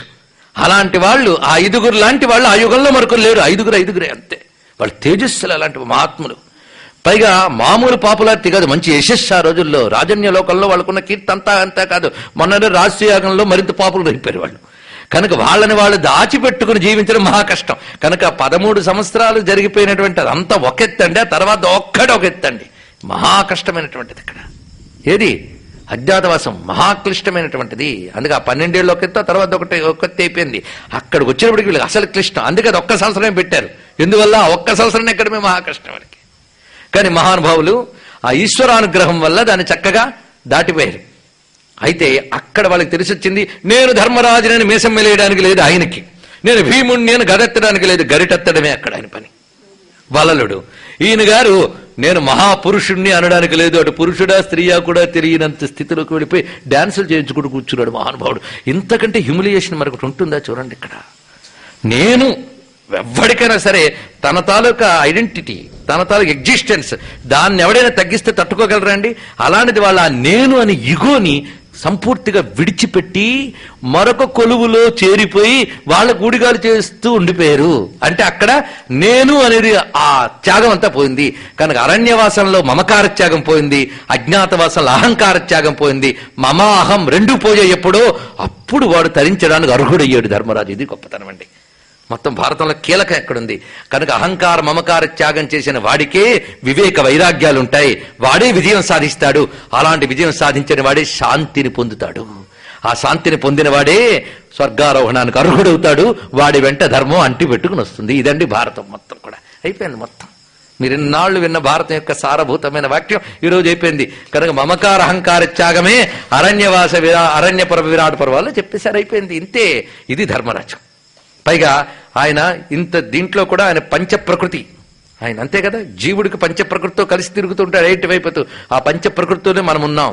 ఇది పరిశీలించింది. పంచప్రకృతులు ఉన్నాయి మనకి, లేవా? మనకు 5 ఉన్నాయి. ఏమిటా 5? మనం 5 ఉన్నాం. 5 విడిగా మిమ్మల్ని మీరు చూపించలేరు నాకు. కనుక నేను అని ప్రతివాడు 5 చెప్పబడుతూ ఉంటాడు. 5 కలిపి ఒకటి. కనుక ధర్మరాజు, భీముడు, అర్జునుడు, నకులుడు, సహదేవుడు 5 కాదు, 5 కలిపి ఒకటి. ఇది ఒక రహస్యంట. కనుకనే పంచేంద్రోపాఖ్యానం అని ఉపాఖ్యానం ఉంది మహాభారతంలో. ఒకే ఇంద్రుడు 5 అయ్యేట. ఇంద్రుని యొక్క శక్తి అయిన ఇంద్రాణి స్వర్గలక్ష్మి, ఆ ఇంద్రాణి ద్రౌపది అయిందట. కనుక 5 కాదు, వారు ఒక్కడే. ఆ ఒక్కడే 5 అయితే ఒక్కతే అయినటువంటి శక్తి ఒకటైంది. ఇది పెద్ద రహస్యం అండి, దైవ రహస్యం అది. కనుక 5 కలిపి ఒక్కటే. ఇది పరిశీలిస్తే 5 కలిపి ఒక్కడే వ్యక్తీకరింపబడుతున్నాడు. మనం అందరం 5 ఉన్నాం చూడండి. 5 ఏమిటంటే పంచభూతాలు, పంచ తన్మాత్రలు తెలుసు కదా, శబ్దస్పర్శ రూప రసగంధాలు, పంచ జ్ఞానేంద్రియాలు, పంచ కర్మేంద్రియాలు, పంచ ప్రాణాలు. ఎన్ని 5 5 అంటే 5 కదా. 5 సెట్ 5 5 చెప్పుకుని ఉన్నాం. కనుక పంచ అంటే ఇది. ఈ పంచతో ఉన్న మనమే ధర్మరాజు అవలేదు ఇంకా, కానీ వాడైపోయాడు. కనుక మనందరం కూడా పంచపాండవులమే అయిపోయింది కదా. అయితే ఆయనకి పక్కన ఒకటి ఉంది, బుద్ధి అనబడేది, ద్రౌపది ప్రక్కనుంది. కనుక ఈ పంచ ప్రకృతి, ద్రౌపది అనే బుద్ధి, దీంతో తిరిగేటువంటి వాళ్ళమే మనమే కదా. ఈ తిరిగే జీవుడు ఒకప్పుడు భోగంలో ఉన్నప్పుడు, ఒకప్పుడు యోగంలో ఉన్నాడు. భోగంలో ఉన్న కాలం సభాపర్వం, యోగంలో ఉన్న కాలం అరణ్య విరాట పర్వములు అయిపోయింది కదా. కానీ భోగం యోగం 2 వచ్చేసే మహానుభావుడికి. కానీ మనకదే కదా. కానీ మనందరి కథే. కానీ ఇతడు జీవితాన్ని సార్థకం చేసుకున్నాడు, మిగిలిన వాళ్ళు చేసుకోలేకపోతున్నారు. ఎందుకు సార్థకం చేసుకున్నాడంటే ఈ పంచ పాండవులతోనూ ఈ ప్రకృతితోనూ కూడిన జీవుడు కృష్ణుడు అనబడే వాడి పాదాలను పట్టుకుని అతన్నే సచివుడుగా, అతడే సర్వస్వంగా మొత్తం పెట్టుకున్నాడు. అయితే మనం అనొచ్చు, ఇంత గొప్పగా పట్టుకున్నాడే మరి జోదంలో ఎందుకు ఓడిపోయాడని. అప్పుడు ఒక మాట కృష్ణుడే చెప్తారండి. జోదవంత అయ్యాక అరణ్యవాసం చేస్తున్నప్పుడు వచ్చి, అప్పుడు నేను లేను ద్వారకలో, అందువల్ల మీకు ఇలా జరిగిందన్నాడు. అంటే ఉంటే ఏం ఓడబడిచాడు అంటే ఎక్కడున్నా ఓడబడుస్తాడని తెలుసు. ఎందుకంటే ఆ సమయంలో ఏడ్చిన ద్రౌపదీదేవిని కాపాడాడు అక్కడుండి. కనుక నేను అక్కడ లేను కనుక మీకు ఇలా జరిగిందన్నాడు. ఇది తప్పించుకునే మాట. అక్కడ లేకపోతే రక్షించలేడా కృష్ణుడు? అక్కడ లేకపోయినా రక్షించాడు ద్రౌపదీదేవిని. మరి ఎందుకు ఈ మాట అన్నాడంటే, నేను అక్కడ లేను గనక మిమ్మల్ని రక్షించలేకపోయినా అన్నాడు. నిజం కృష్ణుడంతటి వాడు అనొచ్చా ఆ మాట? అక్కడ లేకపోయినా ద్రౌపదిని రక్షించాడు. ఆ మాట వెంటనే ధర్మరాజు అనొచ్చు కదా, తప్పించుకోవడానికి వీల్లేదు బావా. మరి మీ చెల్లా ఏడ్చినప్పుడు కాపాడలే, మరి అక్కడ లేనని తప్పించుకోకు అంటే అని అడగలేదండి ధర్మరాజు. ఎందుకంటే కృష్ణుడు ఎందుకు అన్నాడు అర్థమైపోయింది. నేను అక్కడ లేను గనక అంటే, నిన్ను వాళ్ళు పిలిచినప్పుడు, ఆట ఆడినప్పుడు నీ మనస్సులో నన్ను తలుచుకోలేదు, నన్ను స్మరించలేదు. కనుక నా స్ఫురణ లేని సమయంలో నీ బుద్ధి పెడదారి పెట్టింది, దెబ్బతినేసావు. కానీ కష్టం కలిగినప్పుడు నన్ను తలుచుకుంది ద్రౌపది, నన్ను స్మరించింది, నన్ను స్ఫురణలోకి తెచ్చుకుంది, ఆమెను కాపాడాను. కనుకనే ఏదైనా చేసినప్పుడు ఆయన స్మరిస్తే నీ బుద్ధిని బాగు చేస్తాడు. స్మరణ లేక జరిగింది. కానీ పోతే పోయింది, దెబ్బతింటే తిన్నాడు. కానీ ద్రౌపది వల్ల పాఠం నేర్చుకున్నాడు ధర్మరాజు. కృష్ణుణ్ణి మర్చిపోకూడదు, అదొక్కటి. ఆ తర్వాత నుంచి జాగ్రత్త పడి పరమాత్మని మర్చిపోలేదు, బాగుపడ్డాడు. కనుకనే పంచ ప్రకృతితో బుద్ధి అనబడే దానితో కూర్చుని ఈ శరీర యాత్ర చేసే జీవుడనే ధర్మరాజు ఆ ధర్మము నారాయణ స్వరూపమని ఆయన పాదాలని పట్టుకుంటే తప్పకుండా జీవిత పరమార్థం సాధించగలడు. కనుక మహాభారతాన్ని అంతటి మనతో అన్వయించి చెప్పుకున్న కథ అయిపోయింది. కనుక నిజానికి మహాభారత సారం చెప్పుకుని యజ్ఞాన్ని పరిసమాప్తి చేసుకున్నాం కదా. కనుక ఈ దివ్యమైన చరిత్ర, అందుకే ధర్మరాజుతో ఇక్కడ బృహదర్శుడు చెప్తున్న ఈ చరిత్ర చాలా దివ్యమైనది. కనుకనే సృష్టిలో ఒకేలాంటి జీవితాలు చాలా ఉంటాయి. ఇదొక్కటి తెలుసుకుంటే నేనే గొప్పవాడిని అహంకారము పోతుంది, నాకే కష్టాలున్నాయని బాధ పోతుంది. పైగా సైకాలజీలో మరొక చిత్రమైన తత్వం ఏంటంటే, మనం కష్టపడుతూ ఉంటే ఏదైనా బాధ కలుగుతూ ఉంటే ఇలాంటి బాధే వాడు పొందాడంటే అదేమిటో సగం బరువు దిగిపోతుందండి. కష్టం తీరిపోదు కానీ సగం బరువు దిగిపోతుంది. అదొక సైకాలజీ చిత్రం, అది మన మనస్తత్వం, అది తెలుసుకోవాలి. అలా ఫలానా వాడికి ఒక రోగం, ఇలాంటి రోగం వాడికి వచ్చింది, అమ్మయ్య సగం తగ్గిపోయింది. అదేమిటో చిత్రం, ఇదొక సైకాలజీ. అది కూడా ఉంటుంది పక్కన మరొక వైపు ఊరట. తర్వాత వాడేం చేశాడు, స్టడీ చేయొచ్చు, అది వేరే విషయం, రీసెర్చ్ పని. కానీ ఇక్కడ చెప్తూనే ఆ మహానుభావుడు చరిత్ర చెప్తున్నాను వినవయ్యా అని మొదలుపెట్టారు. ఇది నలోపాఖ్యానం అని చెప్పబడుతుంది. ఎందుకంటే భారతం యొక్క టెక్నిక్ చాలా అద్భుతం అండి. వ్యాసుడు చూపించింది బింబ ప్రతిబింబ అని 2 రకాల కథలు ఉంటాయి ఇక్కడ. బింబము ప్రతిబింబము. బింబ ప్రతిబింబాలంటే తెలుసు కదా, ఒకటి రిఫ్లెక్షన్ అండి, ఒకటి రియల్, ఇంకోటి రిఫ్లెక్షన్, అంతే కదా బింబ ప్రతిబింబాలు. కానీ బింబ కథ ఏది అంటే భారత కథ, కౌరవ పాండవుడిది. ప్రతిబింబ కథలు చాలా ఉంటాయి. అలాంటి ప్రతిబింబ కథ నలోపాఖ్యానం. అచ్చంగా అయితే ఇక్కడ పంచపాండవులు 5 అయితే 5 కలిపి ఒకడైపోయాడు. ఇక్కడ నల రలయో రభేద, రాకి లాకి తేడా లేదుట. నల నర చూడండి ఇక్కడ వచ్చిందా. మళ్ళీ ఈ కథలో కూడా బోల్డ్ రహస్యాలు ఉంటాయి, అందుకే ముందే చెప్పేస్తాను. నల అక్కడ ఒక్కరే 5 అయ్యాం అన్న చెప్తే ఇక్కడ 5 ఒకరైపోయారు అంతే. అక్కడ ద్రౌపది, ఇక్కడ దమయంతి, అంతే తేడా. కనుక ఇది ప్రతిబింబ భావ కథ. ఇది జరగని కథ కాదు, జరిగిన కథే. ఒకప్పుడు చరిత్ర, ఒకప్పటి చారిత్రక కథ. ఇక్కడ చెప్పింది నలదమయంతుల కథ ఒకప్పటి చారిత్రక కథ. అంతేకాదు ఇంకొకటి రహస్యం ఏంటంటే, ఒక్కొక్కప్పుడు జ్యోతిర్గణాలకు సంబంధించి అంటే అంతరిక్ష రహస్యాలు, దేవరహస్యాలు, మంత్ర రహస్యాలు ఇవి భూమి యందు కొన్ని కథలుగా జరుగుతుంటాయండి. అవి మనం పట్టలేం, అవి ఋషి పట్టుకోగలరు. మామూలు మానవుల కథల్లా కనిపిస్తూ ఉంటాయి, కానీ వాళ్ళ జీవితంలో కొన్ని అంతరిక్ష రహస్యాలు, కొన్ని ఈ రహస్యాలు కలుగుతుంటాయి. ఉదాహరణకి రమణ మహర్షుల వారు మొన్నటి వరకు సంచరించారు. మన దృష్టిలో ఆయన మహాయోగి, కానీ ఆయన సుబ్రహ్మణ్యుని యొక్క అంశది. అది పట్టుకోగలిగాడు గణపతి మహామునకు ఋషి. నమ్మిన వాడికి నమ్ముతాడు, తెలిసిన వాడికి తెలుసు, అది వేరే విషయం అనుకోండి. కానీ ఒక దేవరహస్యం మొన్నటి వరకు జరిగింది.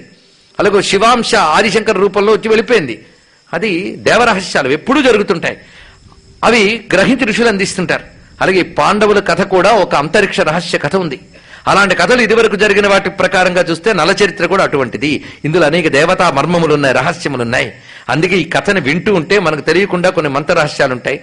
నేను మళ్ళీ రేపటి రోజున కథ ముగింపులో ఇందులో ఒక యజ్ఞ రహస్యం ఉందని చెప్తాను. కానీ అయ్యో నిన్న చెప్పుంటే బాగుండేదని మీరు అనకుండా ఇవాళ దానికి సూచనగా చిన్న చెప్తాను. ఇందులో చెప్పబడింది సంవాదాగ్ని ఉపాసన. ఇది రహస్యం. నేను ప్రతిరోజు ఒక కథలో ఒక యజ్ఞ రహస్యం చెప్తూనే ఉన్నాను, మీరు పరిశీలించండి. సంవాదాగ్ని ఉపాసన.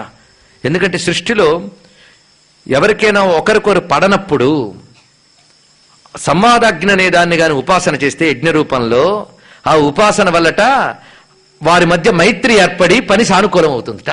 కనుక ఒకరికొకరు పడని ప్రతికూల పరిస్థితులు ఏర్పడినప్పుడు సంవాదాగ్ని ఉపాసన చేయాలని వేద రహస్యం. వేదంలో నచికేతాగ్ని, సంవాదాగ్ని ఇలాంటి అనేక రహస్యాలు ఉన్నాయండి. అది ఈ కథలో చూపిస్తున్నాడు. అంటే మీరు వినబోతున్న నల చరిత్ర సంవాదాగ్ని విద్య, వైశ్వానరాగ్ని, నచికేతాగ్ని. అయితే ఇటువంటి రహస్యములు పట్టి చెప్పాలి అంటే వేద యజ్ఞ రహస్యాల సమన్వయం, ఇది పెద్ద రహస్యం. దీనికి నేను సంబంధించి సంవాదాగ్ని మంత్రం ఒకటి చివరికి చెప్తాను, అందరూ కూడా నిత్యం పఠించుకోవచ్చు. ఆ సంవాదాగ్ని మంత్రంలో నలదమయంతుల నామం ఉంది, అది ఆశ్చర్యకరం. అందుకే రెండింటినీ కలిపి చూపించడం అనేది శాస్త్రంలో ఉన్నదాన్ని గ్రహించి చెప్పడమే. అందుకే ఒక పరిశోధనాత్మకమైన ధోరణిలో ఇక్కడ అందించడం జరుగుతుంది ఇదంతా కూడా. కనుక సంవాదాగ్నబడి విద్యని ఇస్తున్నాం మనం. దమయంతి నలాభ్యాంచ ప్రణమామి పునఃపునః అవివాదో భవేదత్ర సంవాదాగ్ని ప్రసీదమై ఐకమత్యం భవేదేశాం బ్రాహ్మణానాం పృథగ్ధియాం నిర్వైరత జాయేత కలిదోష ప్రశాంతిదా. ఇవి మంత్రములండి. కొన్ని యాగాలు చేసే పుట్ట ఈ మంత్రములతో సంపుటీకరణ చేస్తారు. చేస్తే పరస్పరం కొట్టుకుంటున్న వాళ్ళు కూడా కలిసిపోతారటండి. అది సంవాదాగ్ని ఉపాసనల విద్య. కనుక ఎవరికైనా ఒకరి మధ్య పడనప్పుడు దీన్ని చేయాలట. అది కుటుంబంలో భార్యాభర్తలకు పడకపోయినా, పరస్పరం ఒకరికొరు పడకపోయినా సంవాదాగ్ని ఉపాసనగానే చేస్తే వాళ్ళకు పడుతుంది. అంతేగా నాకెనక పడలేదండి వెంటనే డైవర్స్ ఇచ్చేస్తాను కాదు, దానికి ప్రతిక్రియ చేయాలి. ప్రతిక్రియలున్నాయి. ఏ సాధన చేస్తే మళ్ళీ కలుసుకుంటాం అనేది ప్రతిక్రియలున్నాయి, అవి చేయాలి. అలాంటి ప్రతిక్రియోపాయం ఏమిటంటే నల చరిత్ర. ఇప్పుడు ఆ సంవాదాగ్ని ఉపాసన చేయలేం కదా, అందుకు నల చరిత్ర శ్రద్ధగా వినడమే కాదు, విన్న తర్వాత పారాయణ చేసుకుంటూ గాని ఎవరైతే జీవితాలు అనుష్ఠానం చేసుకుంటారో వారి యొక్క కుటుంబ అనుబంధాలు గాని సామాజిక అనుబంధాలు గాని సౌమనస్యంగా ఉంటాయి. ఇది పెద్ద రహస్యము, అది గ్రహించవలసింది. ఆ కథను బృహదస్సుడు చెప్పడం వల్ల ఈ పరస్పర కలహములన్నీ కూడా అణగి శాంతి రావడం కోసం పనికొచ్చే ఒక అంశాన్ని ఇక్కడ ప్రస్తావన చేస్తున్నాడు. కనుకనే ఇది కలిదోష నాశనమైన మహావిద్య సంవాదాగ్ని విద్య. అందుకే కలిలో పెద్ద ప్రమాదకరమైన పరిస్థితి ఏమిటంటే అనేక మంది మేధావులు కలుస్తారట, కానీ మంచి చేసే మేధావుల్లో ఐకమత్యం ఉండదుటండి. కలిలో ఉండే లక్షణం చూడండి. దుష్టుల్లో ఐకమత్యం ఉంటుందిట. ఐకమత్యం ఎక్కడైనా బలంగా ఉంటుంది, కానీ దుష్టుల్లో ఐకమత్యం ప్రమాదానికి హేతువు. సత్పురుషుల్లో ఐకమత్యం లేకపోతే ప్రమాదానికి హేతువు. అవును కదా. కనుక సత్పురుషుల మధ్య ఐకమత్యం ఉండాలి, దుష్టుల మధ్య ఐకమత్యం ఉండకూడదు. ఇది పెద్ద రహస్యం. కానీ కలియుగంలో వ్యత్యాసంగా ఉంటుంది. దుష్టులందరూ కలిసికట్టుగా ఉంటారు, అది బాధ. అందుకే చూడండి, మనం అంటూ ఉంటాం మన ధర్మానికి ఐకమత్యం లేదండి అని, అది వచ్చేది బాధ. ప్రపంచాన్ని గడగళ్లాడించు తీవ్రవాద ఉగ్రవాదాలు చేసే వాళ్ళందరూ ఐకమత్యంగా తిరుగుతుంటారు గుప్పులుగా. అందుకే దుష్టత్వానికి ఐక్యమత్యం ప్రమాదం, శిష్టత్వానికి ఐక్యమత్యం ఉండాలి, కానీ ఉండకపోతే దాని పేరు కలియుగం. అందుకు సత్పురుషుల బుద్ధులన్నీ కలవాలి. చూడండి, నేను చూస్తుంటా, ఒక 10 మంది కలిసి ఒక మంచి పని చేద్దామని సంఘం పెట్టుకుంటారండి, ఎప్పుడు కొట్టుకుంటూ ఉంటారు. నెక్స్ట్ ఇయర్ వెళ్ళేటప్పటికి అది 3 సంఘాలు అయిపోతుంటుంది. ఎన్నో చోట్ల చూసాం. మళ్ళీ అందరూ మళ్ళీ సేవాపరాయణలే, అది బాధ. జరగదు, ఒక్క పని జరగదు. ఇది కలి లక్షణం అండి. చాలా మీరు ఎన్ని భౌతికంగా దానికి ఆలోచించిన పరిష్కారం లేదు. ఇది పెద్ద రహస్యం. ఎందుకంటే నేను సవినయంగా మనవి చేసుకుంటున్న ఒక దేవరహస్యం ఏంటంటే, ప్రస్తుతం వాతావరణం మండలంలో మొత్తం దేశమంతా కూడా దుష్టశక్తులు ప్రవేశించి ఉన్నాయి. ఇవి ఎవరైనా మంచి పనులు చేద్దామని బయలుదేరినా వాళ్ళ బుద్ధుల్ని కూడా పాడు చేసే పరిస్థితి ఏర్పడుతుంది. తర్కాలు, యుక్తాలు, విచక్షణలు పని చెయ్యో. మీరు ఎన్ని లాజిక్లు చెప్పండి, ఎన్ని చెప్పండి, పని చెయ్యో. దుష్టశక్తులు ఈ విధంగా ఉన్నాయి. అటువంటి వాటి నుంచి బయటపడాలి అంటే మనం మంచి శక్తిని పంప్ చేయాలి వాతావరణంలో. అది ఏమిటి అంటే, ఇలాంటి ధార్మికమైన విషయాలు వాయుమండలంలోకి పంపించాలి. అందుకే ప్రవచనాలు, ధార్మిక ప్రవచనాలు జరగాలి. దివ్యమైన యజ్ఞాలు, శాస్త్రీయమైన యజ్ఞాలు జరగాలి. అదేవిధంగా గోమాతల్ని బాగా వృద్ధి చేయాలి. తులసి, మారేడు లాంటి దేవతా వృక్షాలని పెంచాలి. ప్రతి వారి ఇంట్లో 2 పుట్ల దీపాలు వెలగాలి, ధూపాలు ఉండాలి. శుక్రవారం వచ్చిందంటే ఇంటి గుమ్మానికి మంగళ తోరణాలు ఉండాలి. ఇలాంటి ఒక పవిత్రమైన దైవశక్తి వాతావరణాన్ని మీరు ఏర్పాటు చేశారంటే దుష్టశక్తులు పోతాయి. కానీ దుష్టశక్తులు మీరు ఇవి ఏర్పాటు చేయకుండా ఉండడానికి కూడా ప్రయత్నిస్తాయి. ఇవన్నీ చక్కగా ఉన్న ఇంట్లోకే ముందొచ్చి అక్కాయి అని తలుపు కొడతాయి.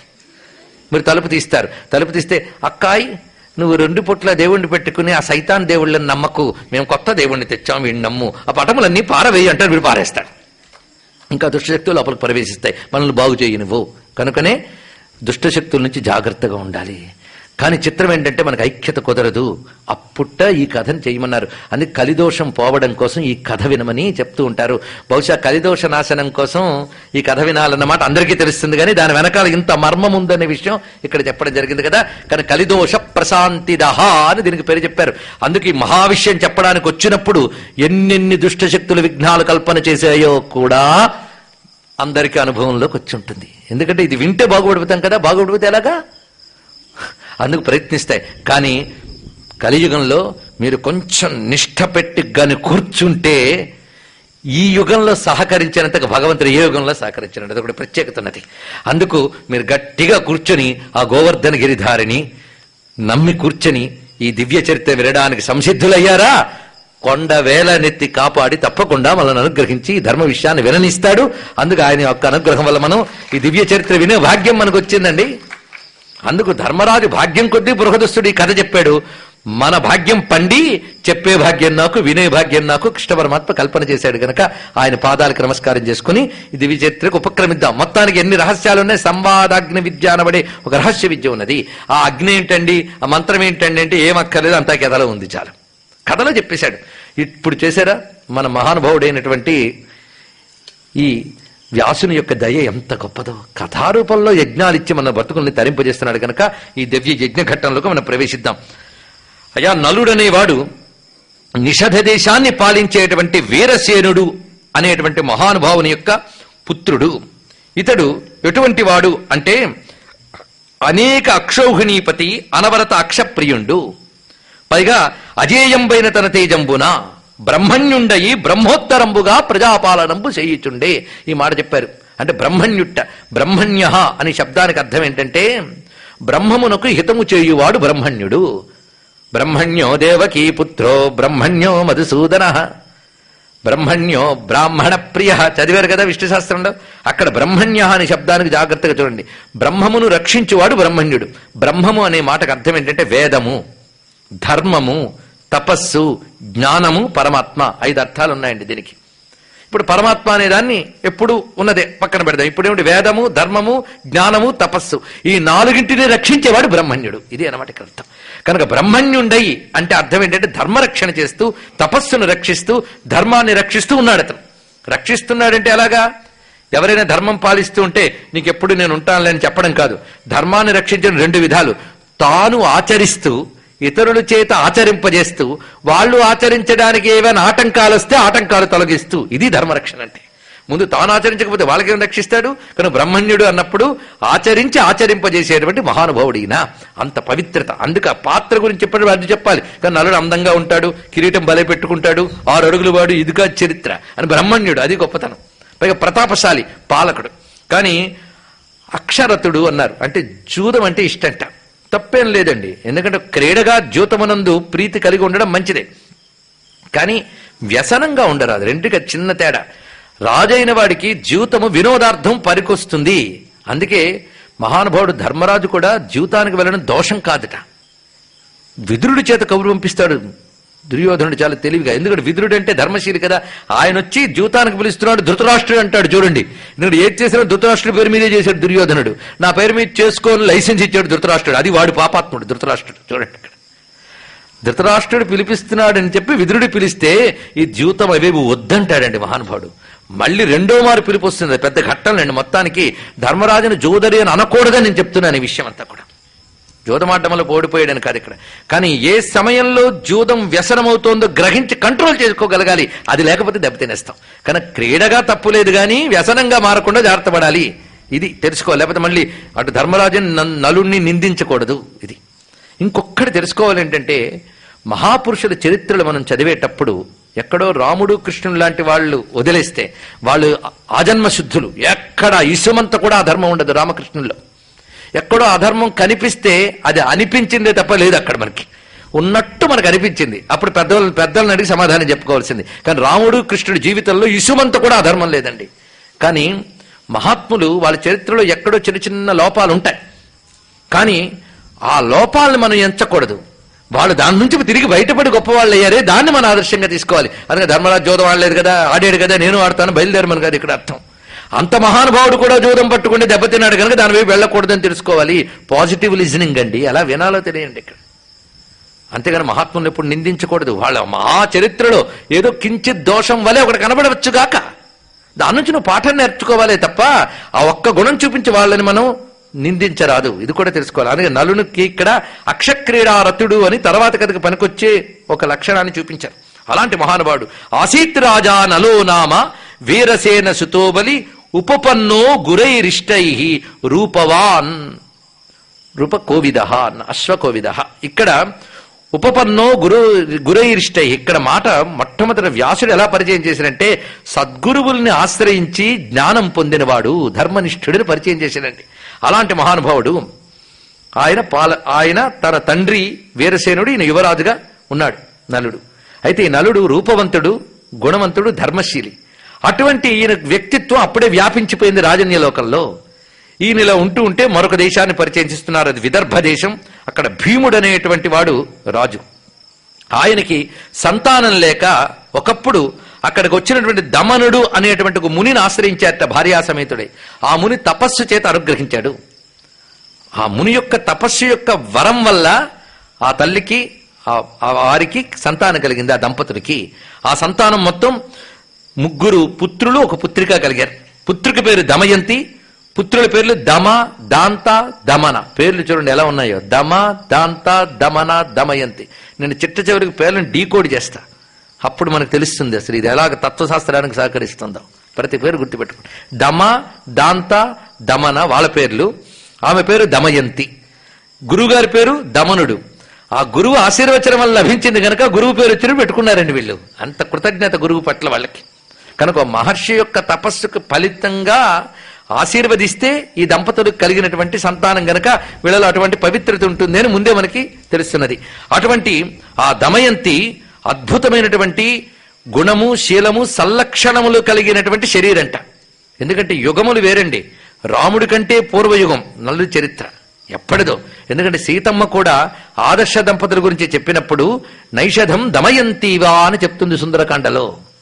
నలునికి దమయంతి వలె రామునికి నేను అని చెప్పి ఒక ఆదర్శ దంపతులుగా సీతారాములే పేర్కొన్నారంటే ఈ దంపతులు ఎప్పటి వారో చూడండి, ఏ యుగాల నాటి వాళ్ళు. కనుకనే వాళ్ళ శరీర లక్షణాలకి మన ఇప్పటి కాలంలో అల్పాయుష్కులైన మానవుల శరీర లక్షణాలకు చాలా తేడాలు ఉంటాయి. ఉత్తమ సాముద్రిక లక్షణములు కలిగిన దివ్య శరీరములు వాళ్ళవి. అందుకే దమయంతి లోకోత్తర సౌందర్యవతి. ఆమె యొక్క సౌందర్యం ఎటువంటిదంటే ఆనాడు ఆమె సౌందర్యం దేవతలకు కూడా లేదుట. అది ఆశ్చర్యం. అటువంటి ఉత్తమ మహా దివ్య లక్షణములు కలిగిన ఒక లక్ష్మీదేవి అవతరించిందా అన్నట్టుంటుంది. అందుకే దేవి భాగవతం చెప్తుంది, అమ్మవారి అంశయే దమయంతి అని ఒక మాట చెప్తున్నది. వీళ్ళని కళాంశాలు అంటారు. ఉత్తమమైన స్త్రీలని అమ్మవారి యొక్క కళాంశ రూపాలని చెప్తారు. ఇది దమయంతి గాని, అటువైపు లోపాముద్రాదేవి ఇత్యాదులందరూ, అరుంధతి, వీళ్ళందరూ అమ్మవారి యొక్క కళాంశ రూపాలు. వాళ్ళని నమస్కరిస్తే చాలు ధన్యులమైపోతాం మనం. అటువంటి దమయంతి. పైగా సీతమ్మ ఆ సుందరకాండలో ఆ లంకలో ఉన్నప్పుడు నలదమయంతులు మొదలైన తలంచుకుని శాంతి పొందిందండి. అందుకే ఎప్పుడైనా మనస్సు అశాంతిగా ఉన్నప్పుడు వీళ్ళని తలంచుకుంటే చాలు శాంతి వస్తుంది. అటువంటిది ఆ దమయంతి దేవి, అంత మహాత్మురాలు. అయితే ఆ విధంగా అక్కడ వృద్ధి చెందుతున్నది ఈ మహానుభావుడు. నలుడు ఇక్కడ వృద్ధి చెందుతున్నాడు. ఇలాంటి సమయంలో ఒకప్పుడు ఈ నలుడు తన యొక్క ఉద్యానవనంలో విహరిస్తూ ఉంటే అంతరిక్షం నుంచి ఒక హంసల సమూహం ఎగురుతూ వచ్చిందట. ఆ హంసలు ఒక్కసారి భూమి మీద వాలి ఆ ఉద్యానవనంలో విహరిస్తున్నాయి. అందులో ఒక హంసని పట్టుకోవాలని కుతూహలం కలిగిందట ఈ మహానుభావుడికి. వెళ్ళి పట్టుకున్నాడు. ఆ హంస చేతికి దొరికింది. మిగిలిన హంసలను ఒక్కసారి ఎగిరి చూస్తూ ఉన్నాయి, ఏంటి మా హంసను పట్టుకున్నదని. అయితే హంసని పట్టుకుంటే ఆ హంస మనుష్య వాక్యాలతో ఇలా అన్నదిట. ఆమె చెప్తున్న మాట, నేను దివ్య హంసని, పైగా మేము బ్రహ్మగారితో మాట్లాడేటువంటి వాళ్ళం. అంటే బ్రహ్మలోకానికి వెళ్ళి ఎగరగలిగినటువంటి హంస, అందుకే మనుష్య వాక్యాలతో మాట్లాడుతుంది. మనుష్య వాక్యాలతో మాట్లాడుతూ నన్ను నువ్వు ఇలా పట్టుకోవడం న్యాయమేనా? సరే, నీ కుతూహలం కొద్దీ పట్టుకున్నావు కనుక తప్పు కాదు, కానీ నన్ను విడిచిపెడితే నీకేదైనా ఉపకారం చేస్తాను అన్నదట. ఈ పట్టుకున్నప్పుడు ఈ ఘట్టాన్ని చాలా రమణీయంగా వర్ణిస్తారండి శ్రీనాథ మహాకవి. ఎందుకంటే నిన్న మనం శకుంతల కథ చెప్తే కాళిదాసుని స్మరించుకున్నాం. ఈ రోజు మనం నలదమయంతుడి గురించి చెప్తే శ్రీనాథుడిని స్మరించుకోవాలి. శ్రీనాథుడి కంటే ముందు శ్రీహర్షుడు అనేవాడు నలదమయంతుల చరిత్రను రచించాడు. ఆయనకి ఏదో ఒకానొక వాగ్దోషం వల్ల ముఖ వ్యాధి వచ్చిందట. ఆ దోషం పోగొట్టడం కోసం అతడు సరస్వదేవిని ప్రార్థన చేస్తే ఆ శక్తి చేత నైషధ కావ్యం రచించగలిగాడు. ఆ వ్యాధి పోయిందిట. అంటే ఆ వ్యాధి పోగొట్టే శక్తి నలదమయంతుల చరిత్రకు ఉన్నదండి. అది ఇక్కడ తెలుసుకోవాల్సింది. అద్భుతమైన కావ్యం నైషధ కావ్యం, చాలా రమణీయమైనది. కాశ్మీర దేశానికి చెందిన మహానుభావుడు ఆయన రచించాడు. దాన్ని తెలుగు చేయగలిగే సత్తా ఎవరికీ లేదు, మళ్ళీ సరస్వతి ఉపాసకుడికి మాత్రమే ఉంటుంది. చింతామణి సరస్వతి ఉపాసకుడు నైషధ కావ్యం రచించిన శ్రీహర్షుడు. తెలుగులో చింతామణి సరస్వతి ఉపాసన సిద్ధ పురుషుడు శ్రీనాథ మహాకవి. అందుకే ఆ మహానుభావుడు తెలుగులో శృంగార నైషధం అనే పేరుతో రచించాడు. చాలా అద్భుతమైన ఇది. ఇక్కడ చెప్పేటప్పుడు నేను మళ్ళీ నైషధంలోకి జంప్ చేయను, కానీ ఈ రెండింటినీ అక్కడక్కడ అందమైన కొన్ని అంశాలు కలుపుకోవాలి. నేను కాళిదాసుని తెచ్చినట్లే ఇక్కడ ఒక అద్భుతమైన విషయం చూపిస్తాడు ఆయన. ఆ పట్టుకున్నట్ట హంసని ఎలా పట్టుకున్నాడంటే పద్మం లాంటి చేత్తో పట్టుకున్నట్ట. ఈ హస్తపద్మం ఎలాంటిదంటే శివుని పూజించే పద్మము ఈ హస్తము అన్నాడు. ఇక్కడ పద్మంతో భగవంతుడిని పూజిస్తారట, ఈయన తన హస్తపద్మంతో భగవంతుడిని పూజిస్తున్నట్ట. అయితే పద్మం చుట్టూ తుమ్మెదలు తిరుగుతూ ఉంటాయి. అలాగే ఈయన హస్తపద్మం చుట్టూ నల్లని తుమ్మెదలు అలా అంటుకున్నాయా అన్నట్టుందిట హస్తపద్మం. ఏమిటా నల్ల తుమ్మెదలు అంటే రుద్రాక్ష మధువ్రతయుక్తము అన్నాడు. ఇక్కడ రుద్రాక్షమాలు పెట్టుకున్నట్టు కంకరంగా. ఆ నల్లని రుద్రాక్షమాలు ఎలా ఉన్నదంటే తుమ్మెదలు అక్కడ ఉన్నట్టుందిట, చెయ్యి పద్మంలో ఉందిట. అలాంటి దాంతో పట్టుకున్నాడు అన్నాడు. ఎంత అందమైన వర్ణన చేశాడండి ఇక్కడ. అంటే ఈ చెప్పడంలో ఉద్దేశం ఏంటంటే నలుడు ఎంత పవిత్రమైన జీవితం కలవాడు. అది ఇక్కడ ఆయనకి అంత వైభవం ఉన్నా భగవద్ ఆరాధన ఇత్యాది చక్కని జీవితం ఉందని. ఇది ఒక రహస్యం అండి. దీని వెనకాల మరొక్క రహస్యం ఉంది, చెప్పనా? ఆ పట్టుకోవడం వెనకాల అది. ఎందుకంటే శ్రీనాథుడు ఎందుకు అది రాశాడో తెలియాలి కదా. ఆయన శివుణ్ణి పూజించే చేత్తో పట్టుకున్నాడంటే ఆ పట్టుకున్నవాడు ఎవడు? శివుడు అంత గొప్పవాడు అవ్వాలి కదా. దీనికి ఒక చిన్న కథ ఉన్నది. అధిక ప్రసంగం అనుకోకపోతే చెప్తాను, నేను పురాణంలో ఉంది కనుక చెప్తున్నాను. ఫ్లాష్ బ్యాక్లు ఇలా ఉంటాయండి, ఒక కథ వెనకాల తీస్తూ ఉంటే చాలా వస్తాయి. ఒకప్పుడు ఒక అరణ్యంలో ఇద్దరు బిల్ల దంపతులు ఉన్నారట. బిల్ల దంపతులు అంటే తెలుసు కదా, బోయ దంపతులు. వాళ్ళ పని ఏమిటి అంటే అరణ్యంలో అటు ఇటు వెళ్తే యాత్రికులకి లోటు లేకుండా భోజనం పెట్టి వాళ్ళకి చోటు కల్పించి అతిథి సత్కారం చేయడం. వాళ్ళు మహాశివభక్తులు. వాళ్ళు ఆరాధన ఎలా చేసేవారంటే ఏ యాత్రికుడు వచ్చినా శివభావనతో, శివుడికి మేము చేస్తున్నామనే భావనతో చేసేవాళ్ళట. దానికి శివుడు చాలా సంతోషించాడు. ఆయన సంతోషించాడా ప్రమాదం ఉంది, పరీక్ష పెడతాడు. ఆయన ఒక సమయంలో ఆయన వచ్చాడు అక్కడికి తిన్నగా, ఒక బాటసారిలాగా. ఆకలేస్తుంది అన్నట్ట. రాత్రి అయిపోయింది ఆ సమయంలో. అప్పటికప్పుడు వండి పెట్టింది ఆ తల్లి. నేను నిద్రపోవాలి అన్నట్ట. నిద్రపోవాలంటే నా బయట పడుకుంటే భయం అన్నాడు. ఎందుకంటే అడవి మధ్యలో చిన్న కుటీరం అండి. సాధారణంగా అడవుల్లో రాత్రులు ఎవరుంటారు? ఇతరు గారికి రాత్రి ఇరుక్కుపోయాను, నేను పడుకోవాలన్నట్ట. వీళ్ళు ఏం చేశారు?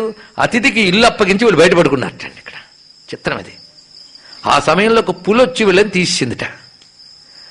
ఆ దంపతులు ఎవరైతే శివుడికి ఆతిథ్యం ఇచ్చారో ఆ దంపతులే నలదమయంతులుగా అవతరించారని, వాళ్ళ ఆతిథ్యం పొందిన మహానుభావుడు పరమేశ్వరుడు వీళ్ళని అనుగ్రహించడం కోసం హంస రూపంలో దిగివచ్చాడని శివపురాణం చెప్తున్న కథ ఇది ఇక్కడ. కనుకనే శివుని పూజించే హస్తపద్మంతో పట్టుకున్నాడు అంటే హంస శివస్వరూపము, అది ఇక్కడ తెలుసుకోవాల్సింది.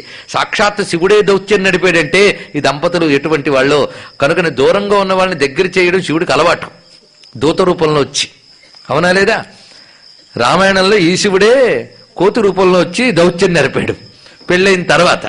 ఇప్పుడు పెళ్లి కాకముందే దౌత్యం చేయడానికి సిద్ధంగా ఉన్నాడు. ఇన్ని రహస్యాలు ఉంటాయండి ఒక వెనకాల.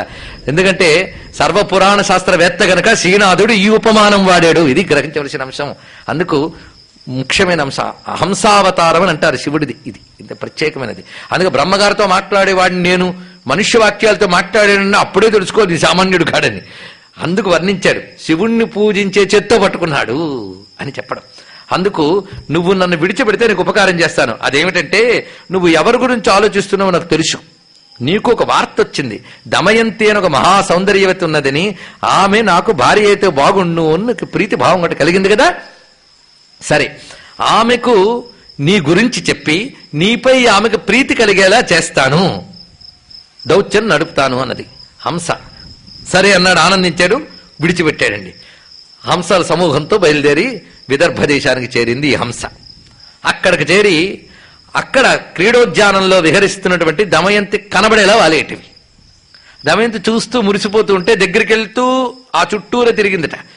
ఆయనైతే చొరవ చేసి పట్టుకున్నాడు కానీ పట్టుకోలేదు, చూస్తోంది. పట్టుకునే వరకు తిరిగిందిట చుట్టుపక్కల. అప్పుడు పట్టుకుంటే అప్పుడు అన్నదిట, నువ్వు కానీ నన్ను విడిచిపెడితే నీకు ఏదైనా మేలు చేస్తాను. ముఖ్యంగా నీకు చెప్పదలుచుకున్న విషయం ఏంటి అంటే, నేను ఒక మహానుభావుని చూశాను సుమా. నిన్ను చూడగానే వాడు నాకు గుర్తొచ్చాడు. ఎందుకంటే ఇంత అందగత్తికి తగిన అందగాడు ఎవరా అంటే నేను ఎప్పటికే చూశాను. వాడి గురించి నీకు చెప్తున్నాను. వాడు ఎటువంటి వాడంటే, అపారపారావార పర్యంతానంతమహీతలంబునందు నా చూడని రాజులెవ్వరూ లేరు. నేను ఈ సమస్తమైన భూమండలంలో ఎందరో రాజులను చూశాను, కానీ అందరు రాజుల్లో ఒకడున్నాడు, వాడితో సరిసాటి ఎవరూ లేరు. వాడు సర్వగుణ సౌందర్యంబుల ఎవ్వరూ నలుని పోలరు. ఆ నలునితో సరిసాటి ఎవరు కారు. అటువంటి వాడిని చూశాను. పైగా ఆయన యొక్క గొప్పతనములు చెప్తూ, ఆయన సముజ్వల రూపకాంతి విభవ నిత్య సౌభాగ్య భాగ్యాభిజాత్య భద్ర లక్షణావలులు. ఆయన దగ్గర ఉన్నటువంటివి సముజ్వలమైన రూపము, శుభలక్షణములు ఉన్నాయి. నీ దగ్గర అవి కనబడుతున్నాయి. నీ దగ్గరున్న శుభలక్షణములు సార్థకము కావాలి అంటే శుభలక్షణాలు కలిగినటువంటి నలుని నీవు వరించాలి. ఒక్క మాటలో చెప్తారు విను.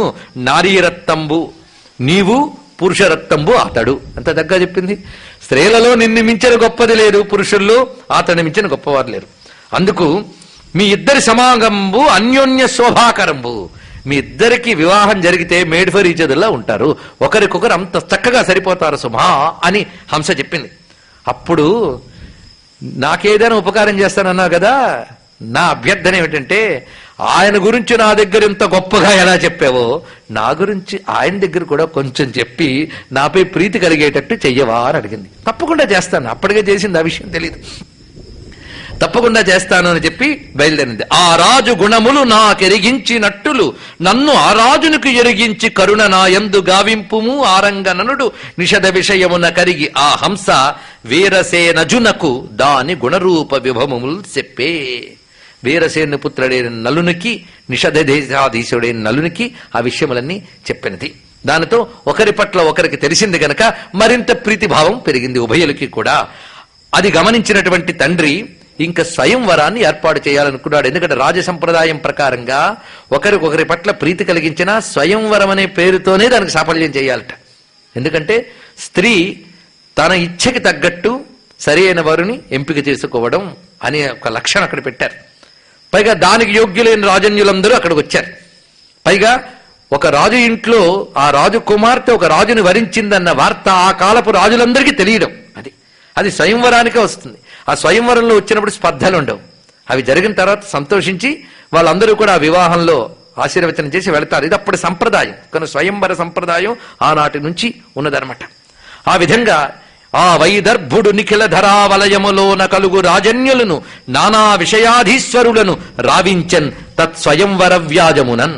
ఈ స్వయంవరం అనేటువంటి పేరుతో మొత్తం అన్ని రాజుల్ని కూడా పిలిపించారు. అందులో నలుడు కూడా అక్కడికి బయలుదేరి వస్తున్నట్ట. ఈ లోపల జరిగిన విషయం ఏంటంటే పర్వతుడు నారదుడు అనేటువంటి పురాణమునులు, అంటే ఏనాటి వాళ్ళు మహామునులు, వాళ్ళు ఉభయులు, పర్వతుడు నారదుడు. వీరు ఉభయులు కూడా సంచారం చేస్తూ చేస్తూ ఇంద్రలోకానికి వెళ్ళేట. ఇంద్రుడు కూర్చోబెట్టి భూలోకం వార్తలేమిటి అని అడిగాడు. ఎందుకంటే వీళ్ళది పెద్ద న్యూస్ నెట్వర్క్, మొత్తం తిరిగి యోగశక్తితో ముల్లోకాలు తిరిగే శక్తి గలవాళ్ళు. అందుకు భూలోకం వార్తలేమిటి అని చెప్పినప్పుడు ఆ కుశల వార్త అడిగి, అది ఎట్లు ధర్మ పరిపాలన పరులై వీరులై రణనివిహలైన రాజులు అక్షయలోక సుఖంబవులు అనుభవింప అతిథులై ఇందులకు ఇంతకాలం వయ్య రాని కారణంబేమి. యుద్ధంలో విజయం సాధించినటువంటి వారు కూడా వీరస్వర్గాన్ని అలంకరించి మా దగ్గరికి వస్తారు, ఈ మధ్యకాలంలో రావడం లేదు ఏమిటి అని అడిగట. అంటే అందరూ చక్కగా ఉన్నారు. అంతేకాదు ఒక విషయం ఏంటి అంటే వాళ్ళందరూ ఇప్పుడు స్వయంవరానికి వెళ్ళారు కదా. అంటే ఏమిటా స్వయంవరం వార్త అని అడిగట్టి ఇంద్రుడు. అడిగితే చెప్పారు, దమయంతి యొక్క స్వయంవరము, ఆమె దేవకాంతర కంటే గొప్పదైన సౌందర్యవతి. ఈ విషయములు వినగానే ఓ మందహాసం చేసేట ఇంద్రుడు. అయితే మనం కూడా స్వయంవరానికి వెళదాం అన్నట్ట. అప్పుడు ఇంద్రుడు మొదలైన లోకపాలకులు వాళ్ళు కూడా స్వయంవరానికి బయలుదేరట. ఇక్కడ మనం చూస్తున్నప్పుడు ఇంద్రుడు కూడా దమయంతిని వివాహం చేసుకోవాలని సరదా పడ్డాడు అనమాట అనుకోవద్దు. కథ అలా కనబడుతుంది, కానీ దీని వెనకాల మర్మం తర్వాత తెలుసుకుందాం, వస్తుంది. సరే, వాళ్ళు బయలుదేరి వస్తూ ఉన్నారు. వస్తూ ఉండగా నలుడు వెళుతూ కనబడ్డట. చూడండి, వచ్చిన వాళ్ళు వచ్చి కదా తిన్నగా సభకి. ఆ వెళ్లకుండా ఈ మధ్యలో నలుడు నాపేట. అంటే వీళ్ళు ఏదో హృదయంలో పెట్టుకుని వచ్చారని దొరికిపోయింది మనకి, అంతే కదా. నలుణ్ణే ఎందుకు ఆపాలి? అనేక మంది రాజులు వెళ్తున్నప్పుడు ఎవరినో ఒకరు నాపచ్చు కదా. నలుణ్ణే ఎందుకు ఆపారు, నలుడితోనే ఎందుకు మాట్లాడారు అనేది మనం తర్వాతకి ఆలోచనకు పనికొచ్చే అంశం. అందుకే కథల గురించి ఆలోచించేటప్పుడు సంఘటనని విశ్లేషించాలి. ఆ నలుణ్ణి ఆపి నిత్య సత్యవ్రత నిషధేశ. అబ్బా, ఏమి సంబోధన చేశారండి. మొట్టమొదట ఎల్లవేళలా సత్యానికి కట్టుబడే ఉండే ఓ నలచక్రవర్తి. చూసారా, ప్రయోజనానికి తగ్గట్టు మాట్లాడాలండి. ఎవరి దగ్గరికైనా విరాళాలకు వెళ్ళినప్పుడు సంబోధన ఎలా ఉండాలంటే, ఓ దానశీలి మాకు విరాళమిమ్ము అని అడగాలండి. తర్వాత ముందు విరాళమిమ్ము తర్వాత అడగచ్చు. ఓ దానశీలి బాగున్నారా అంటే ముందు వాడికి మీరు కట్టిపడేశారు. దానశీలి అన్నారు కదా, అందువాడు ముందు కమిట్టు. అలా ఉంటాయి. అందుకే మాటలు ఎంత చక్కగా ఉన్నది. నిత్య సత్యవ్రత నిషధేశ అన్నారు. అని నిన్ను ఒకటి అడగాలని అనుకుంటున్నావయ్యా, చేస్తావా ఏంటి? మేమెవరం దేవతలం, చేస్తావా? నేను ఇంద్రుణ్ణి, వీళ్ళందరూ మిగిలిన దిక్పాలకులు. అబ్బా, ఇంద్రుడంతటి వాడు దిక్పాలకులు వచ్చి సత్యవ్రత అని అన్నారు. పైగా ఇంక చేయనడానికి ఏముంది? పైగా వాళ్ళు అడుగుతూనే మాకు దూతవై అభిమతంబు చేయము, మాకు దూతవై నువ్వు అభిమతం చేయాలి అని అడిగితే తప్పకుండా చేస్తాను, ఎందుకు ఏం చేయాలని అన్నట్ట. ఇది వాళ్ళు సత్యవ్రతను గాని సగం ఆనందించాడు, దేవతలను గాని ఇంకా వాళ్ళే వచ్చి అడిగారని. ఇప్పుడు వాళ్ళు ముందరకాలిక బంధంలాగా మాకు దూతవై అభిమతంబు చేయమంటే అప్పుడు ఏం చేయాలని అడిగితే వాళ్ళు వివరిస్తున్నారు. ఏమనంటే, దమయంతి స్వయంవరాన్ని చూడాలని మేము వెళుతున్నాం. ఈ లోకపాలకులైన మాలో ఎవరినో ఒకరిని వరించమని నువ్వు స్వయంవరానికి మునిపే దమయంతి కాస్త చెప్పిరా. పైగా మాలో ఎవరిని వరించినా పర్వాలేదు, మా గొప్పతనాన్ని కూడా వర్ణించు. ఇంద్రుడు, అతని యొక్క బయోడేటా అంతా చెప్పు, అతని గొప్పతనం అంతా. అలాగే వరుణుడు, యముడు, వీళ్ళందరూ ఉన్నారు, వాళ్ళందరి గొప్పతనము కూడా చెప్పు అక్కడ. అప్పుడు మాలో ఎవరు నచ్చితే వాళ్ళు వరిస్తుంది. కనుక మాలో ఎవరినైనా వరించమని మా బదులు ఆమెకు చెప్పన్నట్టు. అంటే అప్పుడన్నాడు, ఇది తగిన పనేనా? మీకు తెలుసు నేను కూడా ఆ స్వయంవరానికే వెళుతున్నానని. అందరం ఒకే ఉద్దేశంతో వెళుతున్నప్పుడు ఒకే ఉద్దేశం వెళుతున్న వాళ్ళలో ఒకణ్ణి పట్టుకుని ఉద్దేశానికి విరుద్ధంగా ప్రవర్తించమని చెప్పడం తగిన పనేనా? ఎరిగి ఎరిగి నన్ను ఏకార్థ సముపేతు పాడి అయ్యా ఇట్టి పనికి పనుపా. నన్ను ఇలాంటి పనికి పంపడం ధర్మమేనా అన్నాడు. మరి ఓహో అని ఏం చెప్తే చేస్తాను, ముందెందుకన్నావు అన్నట్టు. వీళ్ళు ఏలా ఉత్సుకుండవై చేసేదనంటివి, ఇప్పుడు చేయకుండానగునే ఇంకా. మరి ముందు ఏం చెప్తే చేస్తాను ఎందుకన్నావు అన్నందుకు చేయకి తప్పదన్నట్ట. సరే, సత్యనిరతకి కట్టుబడి అంటే, సత్యనిరత అంటే ఇచ్చిన మాటకి కట్టుబడి మహానుభావుడు తప్పకుండా వెళ్ళి పనిచేస్తానని బయలుదేరాడండి. ఇక్కడ కూడా అతని సత్యనిష్ట ఏంటో తెలుసుకోండి. కనుక నలుని యొక్క చరిత్ర అంటే అది.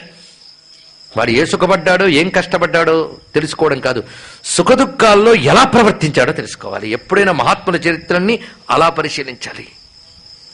ఆ వెళ్ళేటప్పుడు పైగా అన్నాడు, మీరు నన్ను అన్నారు స్వయంవరానికి మునిపే ఆమెకు చెప్పమన్నారు గనక చెప్పడానికి నేను సిద్ధమే, గాని ఆవిడ ఒక రాజపుత్రి, మర్చిపోతున్నారా? రాజపుత్రితో స్వయంవరానికి మునిపే మాట్లాడాలి అంటే అంత తేలిక అనుకున్నారా? అంతఃపుర ప్రవేశం ఇతర పురుషులకి సాధ్యమేనా? వెళ్ళడం అవదు, ఆమెతో చెప్పడం అవదు. ఎలా సాధ్యమవుతుందంటే మేము నీకు ఆ వరం ఇస్తున్నాం అన్నట్టు. అది కూడా చూడండి, ఇక్కడ నిన్ను ఎవరు అడ్డరు, ఎవరు పోల్చుకోరు, నీకు ఏ ఆటంకం ఉండదు.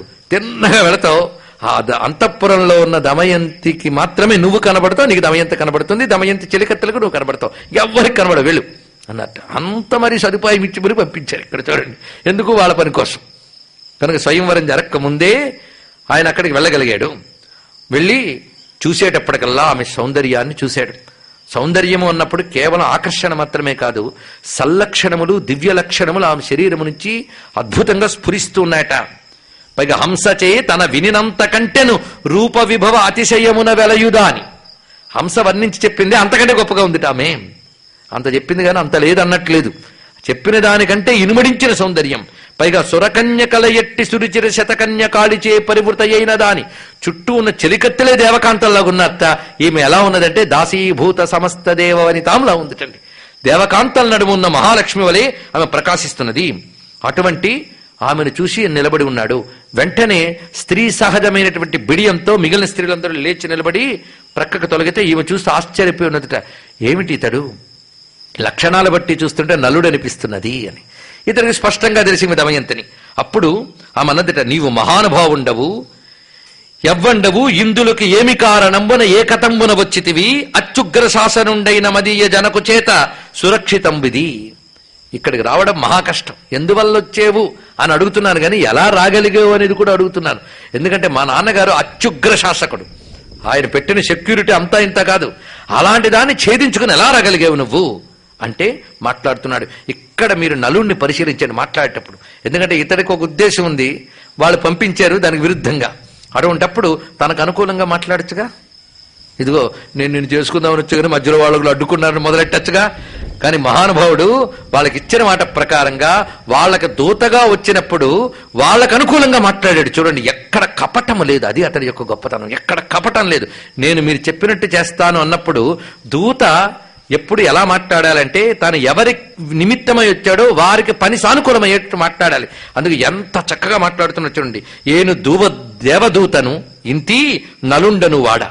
ముందు ఏం పరిచయం చేశాడు, నేను నలుణ్ణి అనలేదు. చూడండి, నేను దేవదూతను, దేవతలు పంపిన దూతని, నా పేరు నలుడు. నన్ను పంపిన వాళ్ళు ఇంద్ర దహన వరుణ యములు నలుగురండి. ఇంద్రుడు, అగ్ని, వరుణుడు, యముడు. ఈ నలుగురు నీ స్వయంవరానికి వస్తూ నీ యొద్దకు పుత్తెంచెరి నన్ను పంపారు. ఎందుకంటే మాయందొక్కరు అభీష్టమతి వరియింపన్ తోయజముఖి ప్రార్థింపము. మా నలుగురిలో ఎవరో ఒకరిని ఇష్టమైన వారిని వరించమని చెప్పారు. అది నీకు చెప్తూ ఉన్నాను. వారి ప్రభావం చేతనే ఎవరికి కనబడకుండా నీ దగ్గరికి రాగలిగాను అని వాళ్ళ ప్రభావాన్ని కూడా ఇక్కడ చెప్పారు. నేను చెప్పిన మాట ప్రకారంగా మహాత్ములైన వారి చరిత్రలు ఇవి. వారిలో ఏ ఒక్కరినైనా నువ్వు వరించి వారికి ప్రియమ చేసి సుఖంగా ఉండు అనగానే ఒక్కసారి ఈమె ఆయన్ని చూసిన ఆనందం కంటే విన్న వార్త వల్ల దుఃఖితురాలై కొంత తడవ కన్నదిట. ఏనేడా ఇంద్రాదు లేడా, వారలకు ఎప్పుడు మ్రొక్కుది నేనెక్కడా వారెక్కడా. పొద్దున్న లేచిన దగ్గర నుంచి వాళ్ళు నమస్కరించుకునేదాను నేను. పైగా నేను నీ ధనమా, ఒకటే మాట చెప్పింది, నేను వారిని వరించలేను, నేను నీ ధనమా. ఆ మాట అన్నప్పుడు నలుడికి ఎంత ఆనందం కలిగి ఉంటుందో. నేను నీ సొమ్మును, నేను నీ దానను. పైగా నీ గుణములు హంసచేత విని మనంబున నిలిపియున్నదాన. ఆనాడు హంస చెప్పిన దగ్గర నుంచి మరింతగా నీపై నా మనస్సున్నది. నిన్ను తప్ప ఇంకెవరిని నేను పతిగా ఊహలో భావన చెయ్యలేను అన్నది. అసలు పతికి సంబంధించిన భావన నా మనస్సులోకి ఎప్పుడూ రాలేదు. ఫలానా వాడు నాకు భర్త అయ్యింటే బాగుండని ఊహ వచ్చే వయస్సులోనే నువ్వే ఆ స్థానంలో ఉన్నావు. కనుక మనసా నువ్వెప్పుడో నాకు పతి. రాజసంప్రదాయం ప్రకారంగా స్వయంవరం పెట్టారు గాని నేను వరించేది నిన్నే అని నిశ్చింతగా ఉన్నాను. ఇప్పుడు నువ్వు వచ్చి చెప్పడం ఏవైనా బాగున్నదా? నువ్వు గాని దీనికి ఒప్పుకోకపోతే నేను విషం పుచ్చుకొని గాని, అగ్నిలో పడి గాని, నీటిలో పడి గాని, ఉరిపోసుకుని గాని మరణిస్తానే తప్ప వివాహమాడను అంటే ఏం చెప్తున్నాడు చూడండి మహానుభావుడు. ఇది తప్పు సుమా. అడిగిన వాళ్ళు ఎవరనుకున్నావు? భూరి సత్వులు సర్వలోక విభూతి సమృద్ధులు ఇద్దోరు తేజులు నిన్ను గోరుచు ఉన్నవారు అమరోత్తములు. నిన్ను కోరిన వారు మహాశక్తి సంపన్నులు, సర్వలోకములను ఏలేవాళ్లు, సర్వైశ్వర్య సంపన్నులు. పైగా నేను మానవుణ్ణి. ఈ దేహం క్రమక్రమంగా కృషించేది. వాళ్ళు నిత్య యవ్వనులు. సర్వశక్తి సంపన్నులు, లోకాన్నంతటి నడిపేవారు. వారు నిన్ను కోరుతున్నారు. నేను వారి పాదరజంబు బోలని వాని నన్ను మనుష్యుని సంసారి గోరగ జన్య నీకు ప్రసన్నులై సురలుండగా. దేవతలు ప్రసన్నులు నిన్ను వరించారంటే ఎంత భాగ్యం. నేనంతటి వాడిని. ఇక్కడ మీరు పరిశీలిస్తే ఇతడి గొప్పతనం ఎంత ఉన్నదో ఆమె గొప్పతనం అంత చూపిస్తున్నారు చూడండి. ఎందుకంటే నేను ఇప్పుడు చూసిన నలుణ్ణి, కానీ దేవతలు తను వరించారంటే దేవతల దగ్గరికి వెళ్తే ఎంత ఆనందంగా ఉంటుంది ఇవిడికి. కానీ తాను మనసా భావించిన ఇతడే తన పతి అన్నదంటే ఆమె పాతివృత్య గుణం ఎంత గొప్పదో ప్రకటింపజేస్తున్నారు దేవతలు. వాళ్ళ గొప్పతనం అది. ఇక్కడ ఆమె అంత చక్కగా చెప్పినది. పైగా ఇంకొక మాట, నువ్వు గాని వివాహం చేసుకోలేదనుకో సుఖంగా ఉండగలవా? వాళ్ళని కాదని నువ్వు నేను వివాహం చేసుకుంటే క్షణం కూడా సుఖంగా ఉండలేం. ఎందుకంటే మన బ్రతుకులు నడిపేదే దేవతలు. ఇది తెలుసుకోండి. దేవతలను అవమానించడం కాదు ఇక్కడ. దేవతలు అనేది దివ్యందుండి లోకాలను ఎలా నడుపుతారో మనలో కూడా దేవతలు ఉంటారు. సూర్యుడు మన దృష్టికి దేవత, అదేవిధంగా ఇంద్రుడు మన చేతికి దేవత, వరుణుడు మన నాలిక మీద తడికి దేవత, అగ్ని మన వాక్కుకు దేవత. ఇవి తెలిస్తే ఆ దేవతల శక్తులు మన పుణ్య విశేషం చేత ఇంద్రియాలకి ఇవ్వబడ్డాయి. అందుకు ఆ దేవతలు మనం ఎందుకు కొలుచుకోవాలి అంటే ఏదో ఇస్తారని కాదు, ఎన్నో ఇచ్చారని కొలుచుకోవాలి దేవతల్ని. ఇది దేవతా విజ్ఞానము. ముందు అది గ్రహించండి. అందుకే దేవతలకు అప్రియంబులు కావించి మనుష్యులు అధమగతులగుదురు. ఇది కూడా చెప్పాడు. నిజంగా నలుడు గాని స్వార్థపరుడైతే, కొంచెం కుతర్కాలు చేసినట్లయితే, చెడు తెలివితేటలుంటే నేను చెప్పను నీ ఇష్టం అని వెళ్ళిపోవచ్చుగా. మరి ఇవే చెప్పాలా? దౌత్య కార్యం ఎలా చేయాలో అలాగే చేశాడు. చూడండి ఎంత చక్కగా మాట్లాడాడు. అందుకు వారికి అభీష్టము గావింపుము నన్ను ప్రీతి కావుము తరుణి, వాళ్ళ కోరుకున్న చేర్చి నన్ను కాపాడు నువ్వు అని చెప్పగానే ఆమెకు చాలా దుఃఖం వచ్చింది రండి. ఆ దుఃఖంతో కొంతసేపు ఉండి, సరే నువ్వు చెప్పదలుచుకుని చెప్పావు కదా, నీ అభిప్రాయంబనుకు నిరపాయంబైన ఉపాయంబును కంటి. ఇక్కడ మీరు ఇవాళ రేపు కూడా చాలా అటెంటివ్గా రావాల్సింది దమయంతి యొక్క గొప్పతనం అండి. ఆవిడ క్యారెక్టర్లో ఉన్న గొప్పతనం చూడండి. అందుకే భారతీయ స్త్రీ అంటే ఏమిటో తెలియాలి. ఇక్కడ ఎలాంటి ఆదర్శ స్త్రీల్ని మన ఋషులు ఇచ్చారు. ఇక్కడ చూడండి, ఆ తల్లి వెంటనే ఆలోచించి యుక్తితో పరిష్కారం సంపాదించుకుంది. ఈ తెలివితేటలు చివరి వరకు దమయంతిలో కనబడతాయి. సమస్యను పరిష్కరించిన గొప్ప యువత ఆ తల్లి. వెంటనంది, నీ అభిప్రాయం మనకు నిరపాయంబైన ఉపాయంబు, నువ్వు నీ హృదయానికి తగ్గట్టుగానే ఏ ప్రమాదము లేకుండా ఉండే ఉపాయము నేను కంటిని. వారితో ఒక మాట చెప్పు, ఇంద్రాదులు నా స్వయంవరకు వచ్చేదిరేని. నువ్వు వెళ్ళి చెప్పాలి. నువ్వు వాళ్ళ మాట చెప్పినప్పుడు నా మాట వాళ్ళకి చెప్పాలి కదా. నేను చెప్తున్నది విను. ఈమె కూడా నిష్కపటంగానే వార్త పంపించిందండి. మీరు మా స్వయంవరు, వారు గాని నా స్వయంవరానికి వస్తే వారి సన్నిధినే నిన్ను వరించుతాను, నీకు దోషము లేకుండా అనే విషయాన్ని విన్నవించుకున్నాను వాళ్ళతో చెప్పన్నది. ఎంత గొప్పగా ఈయన వెళ్ళి లోకపాలురు పాలికి పోయి దమయంతికి తన పలికిన విధము, తనకు దమయంతి పలికిన విధంబు పూసగుర్చినట్లు చెప్పే, ఎక్కడ దాచకుండా కపటం లేకుండా తానేమన్నాడు ఆమెమన్నాడు మొత్తం చెప్పాడు. ఆయన కూడా తెలుసు నేను దాచిన వాళ్ళకి తెలుస్తుందని. వాళ్ళు సర్వజ్ఞులు, వాళ్ళకి తెలియదా? ఇది తెలుసుకుంటే చాలు. ఇంత చక్కగా అనగానే ఇంద్రుడు నవ్వు నవ్వి పక్క వాళ్ళతో అంటున్నట్ట, నలుని కాని నలిన దళనేత్ర వరింపదట, అట్టే చూద్దాం, నన్ను తప్ప ఇంకోళ్ళు వరించదట. అది ఎలా చేస్తుందో చూద్దామని అనుకున్నారు. సభ ప్రారంభమైందండి, స్వయంవర సభ. అమ్మ దమయంతి వస్తోంది. దమయంతి స్వయంవరం వివాహ ఘట్టం వింటే ఒక అద్భుతమైనది. అందుకే ఇక్కడితోనే శృంగారనిష్టం పూర్తి చేశారు. చాలా దివ్యమైనది. దీనికో ఫలితం ఉంది ఇక్కడి వరకు. రెండవ భాగం తర్వాత వింటాం. ఈ ఘట్టం చాలా దివ్య ఘట్టం, కళ్యాణ ఘట్టంలోకి మనం వెళుతున్నాం. ఇప్పుడు ఆ తల్లి వస్తోంది స్వయంవర సభలో. అనేక మంది రాజన్యులు ఉన్నారు. ఆమె మనస్సులో ఒకటి అనుకుని వచ్చింది, కానీ ఆమె ఏమనుకుందో కూడా వీళ్ళు తెలుసుకుని ఆమెకు దొరకకుండా ఒక ఉపాయం పన్నారండి. అదేమిటంటే వీళ్ళ నలుగురు కూడా తిన్నగా నలుడి వలె ఉన్నట్ట. నలుడు పక్కన కూర్చున్నట్ట. మొత్తంగా నలుడి పూర్తి నల రూపంతో నలుడు పక్కనే నలుగురు కూర్చున్నారు. ఇప్పుడు ఎంతమంది అయ్యారు? 5. ఆలోచించండి. బింబ ప్రతిబింబ భావం అంటే ఏంటో జాగ్రత్తగా తెలుసుకోండి. అన్ని రహస్యాలు ఇవన్నీ కూడా. మొత్తం వీళ్ళు వాళ్ళు అక్కడ కూర్చున్నారు. ఈ తల్లి వచ్చిందండి. ఎలా వస్తుంది? ఎంత నిర్మలమైన మనస్సుతో దమయంతి సిత పుష్పధామాభిశోభిత హస్తయై చనుదెంచి అంబుజాక్షి అమ్మహోత్సవ దర్శనాగత రాజన్య నివహంబు నిక్షించి. అనేక మంది రాజులున్నారు సభలో, కానీ ఆమె నల్లు కోసం చూసింది. చూసినప్పటికీ నల్లు పక్కన 5 ఉన్నారు, మిగిలిన 4 ఉన్నారు.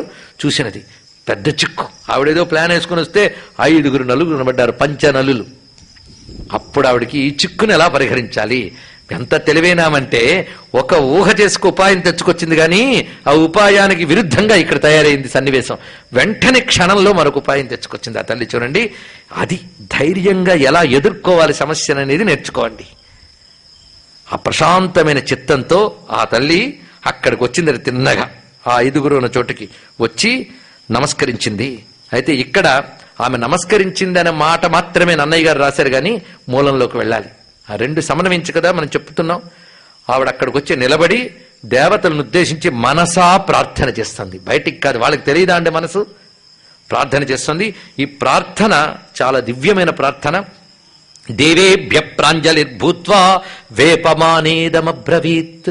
ఆ చేతులు దోయులించి ఒళ్ళు వణికిపోతుంది రండి అమ్మ దమయంతికి. ఆ దుఃఖం చేత, భయం చేత, సంభ్రమం చేత ఆవిడ ఒళ్ళు వణికిపోతూ వేపమానా ఇదమబ్రవీత్. ఏమనంటే, హంసానాం వచనం శ్రుత్వా యథా మే నైషధో వృతః పతిత్వే తేన సచ్చేన దేవాస్తం ప్రదిశంతు మే మనసా వచసా చేవ యథా నాభిచరామ్యహం తేన సచ్చేన విబుధాస్తమేవ ప్రదిశంతు మే యథా దేవైః సమే భర్త విహితో నిషధాధిపః తేన సచ్చేన మే దేవాస్తమేవ ప్రదిశంతు మే యథేదం వ్రతమారబ్ధం నలస్యారాధనే మయా తేన సచ్చేన మే దేవాస్తమేవ ప్రదిశంతు మే స్వంచైవ రూపం కుర్వంతు లోకపాలా మహేశ్వరాః యథాహమభిజానీయాం పుణ్యశ్లోకం నరాధిపం. ఇది శ్లోకాల గుర్తండి. ఎంత అద్భుతమైన మాటలు. అందుకే మూలంలో ఉన్న అందం మూలమేనండి. అంటే నేను మహాత్ములైన కవిత్రయాలని కానీ పోతన గారిని ఎవరిని మనం, వాళ్ళ మహాత్ములు, వాళ్ళు దొరకడం మన అదృష్టం. కానీ వ్యాసుడే ఆ మూలంలో ఉన్న సౌందర్యం చూడండి ఎంత అద్భుతంగా చూపుతున్నారు. ఏమంటోంది తల్లి నమస్కరించి, హంస చెప్పిన మాటలు విన్న దగ్గర నుంచి నిషధ దేశాధీశుడే నలుడే నా పతి అని నేను మనసారా వరించిన మాట సత్యమైతే దేవతలు నన్ను అనుగ్రహింతురుగాక. మొట్టమొదటిన్నది అంటే ఒట్టు పెట్టడం అంటే ఇదండి. ఒట్టు పెట్టడం అన్నా ఇలాంటి అంశములు తెలుసుకునే చిన్న విషయం. దేవతల అనుగ్రహం కోరే ముందుట ఒక ధర్మాన్ని వాళ్ళకు చూపించాలిట. ఇది తెలుసుకోవాల్సిన పెద్ద రహస్యం. అదే కోరుకోవడానికి కోరుకుంటే చాలు అనుకుంటాం మనం, కానీ కోరిక తీరడానికి ధర్మం ఉండాలి తెలుసుకోవాల్సింది. కనుక భగవంతుని కోరిక అడిగే ముందు కోరిక తీరడానికి అర్హత ధర్మము. అందుకే అమ్మ సీతాదేవి హనుమంతుడి తోకకి మంట పెడితే, హే అగ్ని, నేను పతివ్రతనైతే రాముని తప్ప ఇతరం లేవి మనస్సులో లేనిదాననైతే అగ్ని హనుమంతుని పట్ల చల్లబడు అన్నది. ఏ అగ్ని హనుమంతుడి పట్ల చల్లబడు అనొచ్చు కదండి. అగ్నిదేవ హనుమంతుడి పట్ల చల్లగా చూడు అని ప్రార్థించచ్చు కదా. రెండు చేయలేదా తల్లి? ఏమన్నది? ఇది సత్యమైతే అనొక మాట అన్నది. అది చాలా ముఖ్యం. ఒక సత్యాన్ని, ఒక ధర్మాన్ని చూపించినప్పుడు దేవత సంతోషించి తొందరగా అనుగ్రహిస్తుంది. పెద్ద రహస్యం ఇది పట్టుకోవాల్సిన అంశం. దేవతల తత్వం ఏంటో తెలియాలి. వాళ్ళు ధర్మం అంటే అంత ప్రీతి చూపిస్తారు వాళ్ళు. అందుకే తల్లి ఏమన్నది? మనసులో హంస చెప్పిన దగ్గర నుంచి అతడే నా పతిని వరించిన మాట నిజమే అయితే దేవతలారా నన్ను అనుగ్రహించండి. అప్పటి నుంచి మనసా వచసా చేవ యథానాభిచరామ్యహం. మనస్సుతో గాని మాటతో గాని నలుని తప్ప ఇంకొక వైపు నా మనస్సు వెళ్లకుండా ఉన్నది అన్న మాట నిజమైతే ఓ దేవతలారా నన్ను అనుగ్రహించండి. రెండవ మాట చూడండి. మూడవ మాట, ఈ మాట చాలా అందమైన మాట. ఇక్కడున్న దేవతలు ఈ నలుడే నా పతి అవుతాడు అని నిశ్చయించినట్లయితే నా ఎడల అనుగ్రహించండి. ఈ మాట చాలా గొప్ప విషయం అండి. ఏమన్నది? యథా దేవై సమే భర్త విహితో నిషధాధిపః. ఈ దేవతలు ఈయనే నాకు భర్త నిర్ణయించినట్లయితే నన్ను అనుగ్రహింతురుగాక. ఇక్కడ పట్టుకోవాలి. అంటే ఈ దేవతలు ఇప్పుడు గాని అనుగ్రహించారంటే ఇవిడ మాట నిజమే కదా. ఏమిటి? ఈ దేవతలకి దమయంతికి నలుడే భర్త నిర్ణయించేశారు వాళ్ళు అప్పటికే. ఆ మాట నిజమైతే నన్ను అనుగ్రహింతురుగాక అంటే అర్థం ఏంటది? నిజమనే కదా. తర్వాత రుజువైంది అంటే వాళ్ళ మనస్సులో కూడా నలుడికి దమయంతియే భార్య నిర్ణయించుకుని వాళ్ళు వచ్చారు ఇక్కడ.